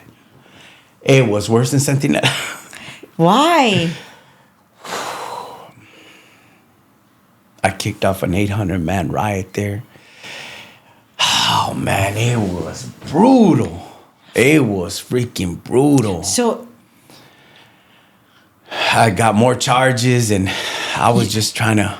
So 800 men were all fighting all at one time? For about an hour and a half, the biggest riot ever in history.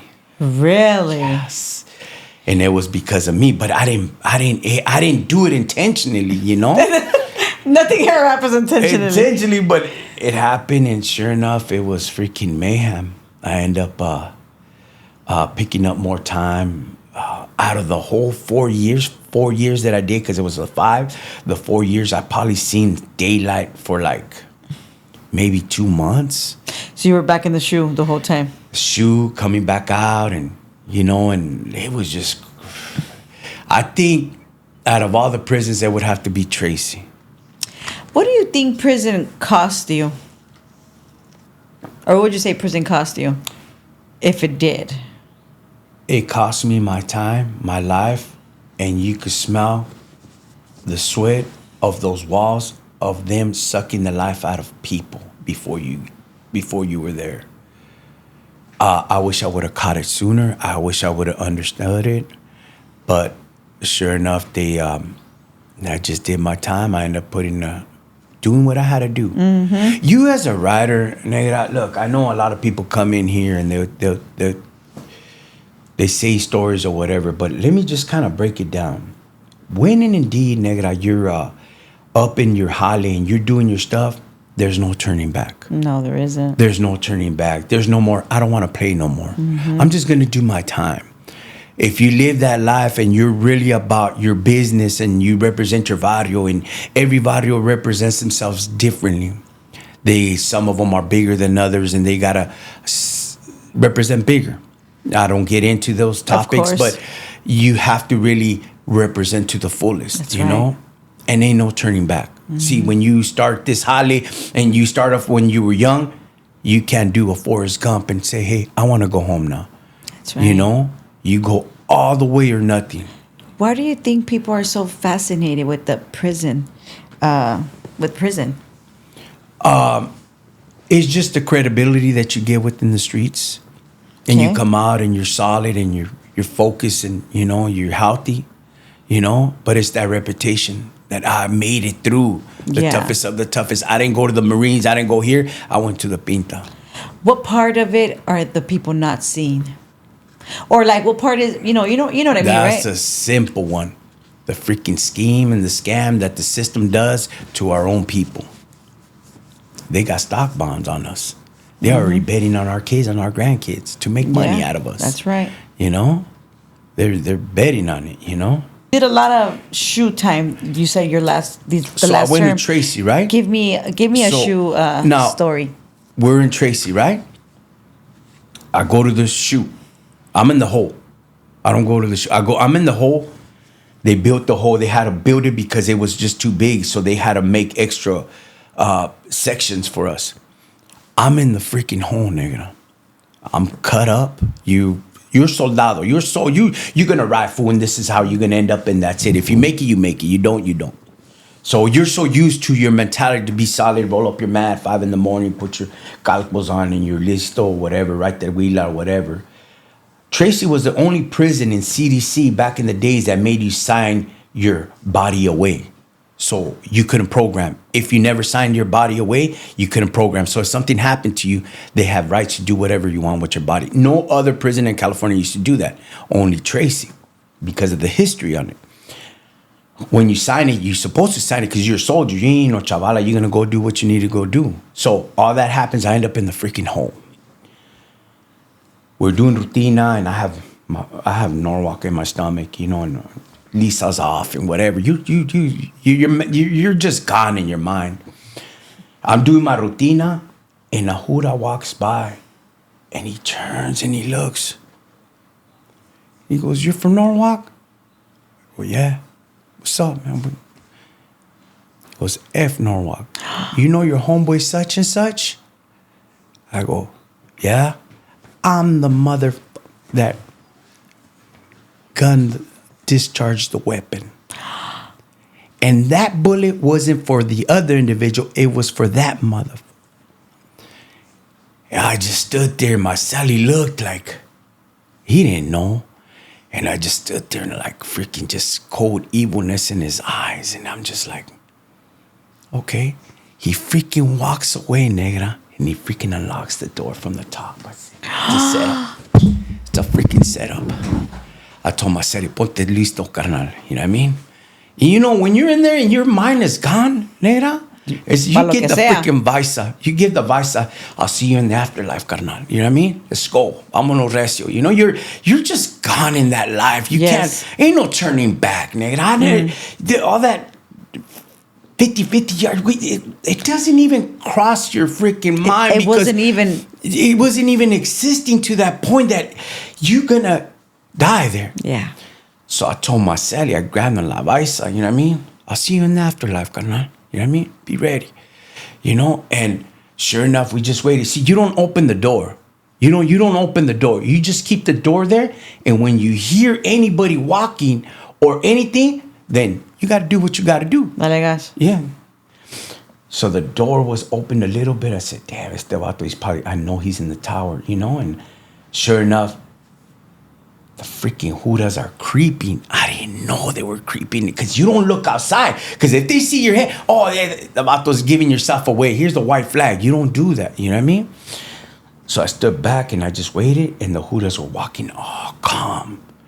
And they stopped, and both of the Judas took out the batons, and they're like, and they closed the door right away, and they looked at the door, they looked at me, they looked at Marcelli. Now, we're at a stand position. You don't sit down in your freaking bunk. You're ready. You're ready for war, So we're by the door. Whatever happens, the Judas come, they see the door, they slammed it, and, and they're trying to figure it out, like, and they look to the freaking gunner, and he's like, "Who opened the door?" He's like, and they went back, and you could hear them freaking arguing. Oh. That was the man upstairs. Yes. The man upstairs. And he had a conflict with my homeboy in Norwalk. I guess I don't know why. I never. But that was 11 years later. 11 years later. Did you ever see the man out in the yard? The Jura, no. Ever again? Nah, I never seen him again because we were in the hole. You didn't hit Main. You couldn't go to Mainline no more. We got. They couldn't file charges on us. It was a DA reject because when you're torcido, they file a DA reject, a referral to the DA, and it's up to them to pick it up. So they didn't pick up the charges, and of course I had freaking battle scars on me and whatever, but they didn't pick up the charges. But what they end up doing is losing everybody. They sent everybody everywhere. They lost my paperwork for 6 months. How does that go about? Like, how do you... You can't file for it. You can't do nothing. So what they do, they just leave you in the hole wherever you go. I end up going from Salinas Valley to Soledad. So in Soledad is where... so it was Delano, Tracy, Salinas Valley, real quick. And then they shot you. So there's no trace of your file or your paperwork. Because you're just being moved. Yeah. So they end up moving me to Soledad. Now in Soledad, I stood there for all that time without seeing classification for 6 months. And the homeboys are like, "Hey, you all right?" I was like, "Well, there ain't no paperwork, homie. File for it. I already filed for it. What do you want me to do?" For like 6 months, they didn't, because the DA didn't want to pick it up. I mean, like, we're going to, because one of the lieutenants, I think, got hurt, And they didn't want to filed charges, so they lost me for about 6 months. And sure enough, finally, see me in committee. He goes, all right, you did a 2-year shoe term and this and that, and all right, go out to mainline, but it was only for so much, you know, and we were always slammed down. And 2 months before paroling,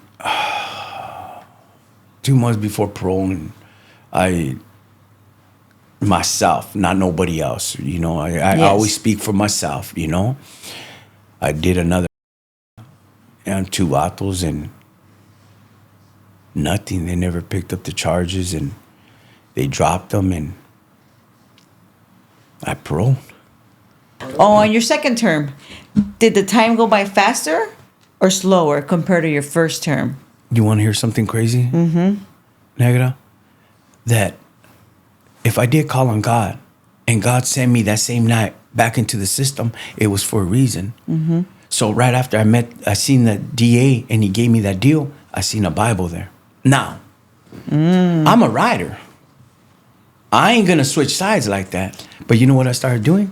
I started reading it. Yes. It made me give peace of mind, and I start highlighting things, and it followed me from the riots to the hole, to the other prison. They took everything from me except for that book. So I start highlighting it. Now I'm still writing. Ain't nothing gonna stop me, but I want to get a peace of mind. And my cellie goes, Holmes, how is it that you go and do what you do in the yarda, and you come back and you want serenity and peace? I go, mock me for what you know, but don't mock what we don't know, but it is out there. I start highlighting it, all that. I start doing all that, and I started getting closer, and things were changing. I started getting a little hot, homie. Within yourself. Within myself. I'm like, what's going on with me? What's happening? I don't want to take it. And sure enough, yeah. I was arguing with the homeboys, and almost, why you make it so hard on us? This and that. Like, you know, this is the rule. This is that. A soldier is made like that, dog. He was born like that. You can't build us. You know, like arguing with the homeboys. Nonsense, you know? Yeah. But things were changing. Sure enough, I did not turn Cristiano. I did not do none of that. But I started kind of praying and reading the Bible, and I ended up paroling. There was a Jura named Salas, and he was a DJ for Radio Bilingüe at nighttime. And I go, Salas, this is the last time you see me here. I believe I'm done. And he goes, just remember, you owe if you come back. Because he knew what took place, you know? And I go, thank you for everything. Thank you for your time. They threw me in the bus, got the Greyhound. I self-parole. I ended up in freaking Skid Row. Didn't call nobody, didn't call my sister, didn't call nobody. Just, I need to get right with myself. Mm. I went to 7th Street right there to the Well Done House, and they rejected me because I was not a drug addict convicted. Mm. There was no convictions, just except for my juvenile hall conviction. And they said, we can't take you. So I waited and nothing. And I tried getting a hold of other homes and nobody wanted to take me. I called up my compadre. I go, hey, fool, come pick me up, dog. Why don't you get out? I go, just come pick me up. I'm over here by 7th. And he comes and picks me up, and he goes, you all right, fool? You hungry? I'm like, nah. We're gonna go take you to go see your, oh, Negra. When I was in the shoe, said, congratulations, this is your son. And they sent me a picture of my son. She was pregnant. You did say that. You know, and sure enough, when he takes me to go see my kids, and I'm there, and I just grabbed my kids and I started crying. Like, you know, I went outside. They let me have some time with my kids, and I was like overwhelmed, tripping, and like, these are my kids. I ain't got to take care of prison no more. You know what I mean? These are my kids. And He goes, hey, where you want to go, bro? Where you want to go stay or what? I said, take me to a church, homie. And he goes, all right, let's go. And he took me to a church, and I go, this ain't it, dog. He goes, what do you mean it ain't it? He goes, well, let's go get you some clothes, fool, you know? And first time it happened to me, nigga, I got a freaking panic attack in Walmart with all the people and everything. And, you know, I'm barely off the bus. Mm-hmm. And I'm freaking tripping out, and the Hana's hitting on me. Oh, you just got out? Oh, man, you know? He goes, hey, compa, get at her, dog, you know? Like, I don't want that crap. I just want to get right. And he buys me a couple clothes, and he goes, where you want to go? I go, take me to this church that I remember that I was so high that I had a ranfla. There was a car show, and they served me menudo, and they washed my car. He goes, what are you talking about? But he didn't know. I say, over here off of Washington, Holmes. And he takes me, and he goes, hey, you're gonna have to change, and but this has always been you. And he goes, wait a minute. I told him, hey, compa, don't you got a pad? He goes, yeah. Don't you got a lowrider? He goes, yeah. Don't you got a wife, Holmes? He goes, yeah. Don't you got kids? He goes, yeah. I want that too, fool. And he's all like, homie, you know who you are, carnal? You're lazy from Nowak. You will never change. The system's in you.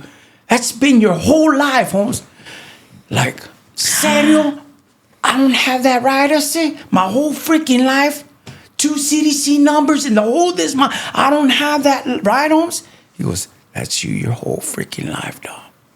It's a rato. I freaking ran inside the church. I stood there. I don't know what they were talking about. I just went up to the front and I surrendered. I said, God, just give me my peace of mind. I don't know this, but help me. I'm on parole. I got nowhere to go. I got nothing to do. I'm tired of this life. I started staying there, from 5 a.m. till 12 o'clock at night. I wouldn't leave that church. I would just sit there like this. Don't talk to nobody. Don't talk to me. I'm a freaking convict. I'll freaking hurt you. Leave me alone. Guess what was next to me?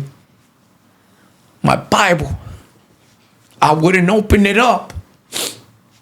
I grabbed it and I had it right there. Oh, with my tank top, tacas, and because I have a whole shirt and just freaking mad dogging the preacher and just there. I just didn't want to leave because I wanted peace. He goes, I get up. I leave. I forgot my Bible, homie. I come back. I said, hey, in the last sermon, you guys closed the door and I lost my Bible. He goes, oh, brother, we got another one for you. No, homie. Check this out, homie. You don't disrespect me like that. I got all pinto on him. He goes, wait up. Let's go talk to the assistant pastor. I go, bring whoever you want to bring. I want my Bible back. And he's all like, bro, why are you mad? You know why I'm mad, Holmes? He goes, you just sit here with your tank top, your parole clothes. You don't talk to nobody. We're scared to get near you. And you want your Bible back? You know who I am, homie? Let me tell you who I am. I'm this, I'm that. I've done this, Holly. I've done that. My firstborn, this and that. I gave him my whole freaking story. Go, I'll take your freaking life, homie. Don't you play with me. Bring me back him. Him? Yeah, he has a name. He's like, he has a name? That's Mr. Wilson, that's it. Bring him back. He goes, wait a minute. You mean to tell me, Mr. Wilson? Yeah, castaway. He's all like, you mean to tell me you're angry because of this, because of that, because of this, because of that? This happened, that happened, this happened, that happened. That's why you're mad? Simon, que si, what is it that you don't understand? He goes, my brother, he did his job. He brought you where it's supposed to bring you. Now let him go bring another lazy from another barrio. The Bible was there, and I snatched that new one up and I walked away. But it brought me what it was supposed to bring me. Peace, sanity, serenity, understanding, living, having a good heart. Get rid of that old cold heart. Now, negra, I got a freaking business. I got a pad. I got quads. I got toys. I got a brand new truck. I got a freaking pimp my ride freaking lunch truck. Over $100,000. My sarapes are gone around the world. I've designed 280 sarapes. My sarape jackets been developed. It's traveled around the world. My plaques are out there. I'm unstoppable now. That's right. Because of the grace of God. Amen. And Mr. Wilson helped me out. That was his name, nigga, Mr. Wilson. I still miss that sucker. You know, I didn't even have to ask you. I didn't, because normally, you know, I'll say, you know, it's hard reliving, you know, that everything that you just, your whole story. So where are you at now? And this is where you're at now. That's it. Living your best life. We're out there, we're pushing. It's a blessing. Now I still live in the barrio. I still live in the heart of the neighborhood. But I don't get caught up. That's my own life, and I do me, my kids, my wife. We do our own thing, and of course, I help out the community. I fight with the juras, the city council. You're still fighting with the cops, yeah, but for good reasons course. And for good causes. You know. Now we have lawyers. Now I know the law. Yes, I have rights. We're taxpayers. You know, we do our own thing. So, how hard was it? The hardest thing after paroling, negra, is to be a dad and a husband. That's the hardest thing you could think of. That's all that pinta stuff, negra, all that level 4, level 3s, the shoes and all that, it's irrelevant. Oh, yeah. When you got to get up at 2, 3 in the morning, your son is sick, your daughter's sick, you got to go do this, you got to pay insurance for the kids, you got to go pay the bills, you got to go do all this, and you're all sick, and you still got to go hustle, and you still got to go provide. That's a mother sucker. That's right. That's hardcore. Honestly. I salute those freaking dudes that get up and go do and hustle, move, real life and provide. is hard. Dang. Real life is hard. Harder than being in there. It's in there is an easy life. Go do a holiday. Hey, 5 meals, 3 meals, you're good. You got a roof over your head. Little politica here, there, whatever you got to go do. Look off firme, whatever, for visita, iron up, and, you know, do what you have to do. All right, you're still ironed up, though. No se te quita. Yeah, now I got the combat boots. Now you got the docs. Yeah, so thank God that I was able to know that, understand that, and know all the progress of LLC, S Corps, a freaking Board of Equalization, insurance. I wish people that come out the pinta would forget about freaking doing a video of burpees and teach us how to do an LLC, 50C3. How do we file against the city? How do we file against the state? That way we could all come up, you know? And I always push for that, you know? It's, you know, if you could combine it with your burpees, okay, look, dog, this is what I filed for today, and this is what I want. You know what I think? Why? This is my opinion. This is what I think. It's what keeps them sober, working out. Yeah. Let's be real. Getting high is what takes them back. So for them to be working out and doing their burpees keeps them sober. Continue to do your burpees. If that's what's going to take. Until you get to a certain extent of time of being out. And you just have to overcome that hump. Yeah. Of staying out and sober and living life on life's terms. It takes about 5 years. There you go. It takes about 5 years. It takes a while. If you hit 5 years, they say within the 5 years is 85% that you would go back. Because it's like you get that feeling of real freedom. Yeah. Normally we never gave ourselves 6 months max.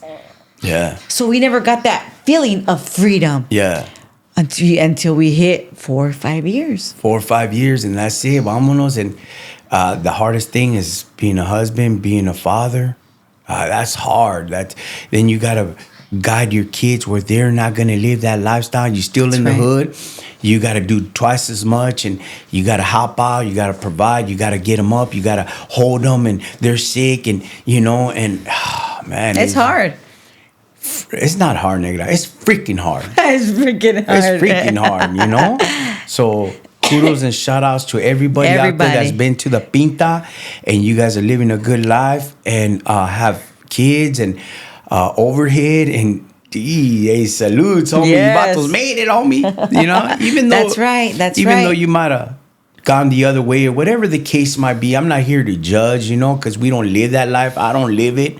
I have, in my podcast, I have people from up north, out of state, Texas. And you know what? It comes to a point in people's life, like, you got to understand that to the nitty gritty, we are raza. And we're all going to grow eventually, some sooner than later, you know? And to me, I go do shows up north and people are so cool with me, you know, but I don't disrespect them. I don't disrespect nobody or no nothing. You know, I just do me and speak about raza and speak about things that are with the cities or whatever the case might be, you know, and it's a blessing, you know. That's right. It takes a lot of work. It You does. guys know that. But. Yes. If someone that's attracted to this life is watching, what would you tell them? It's a trap. It's a scheme. They're going to make money. The system's going to make money out of you, out of the ignorance that you've been brought up through. It's a scam. Let it go, homie. Go join the service. Go join something else. Go join the union. Make some money. Do it now than for later on and coming out and you're on parole, you join the union. Nah, do it now so you can retire at 40, 45. There you go, guys.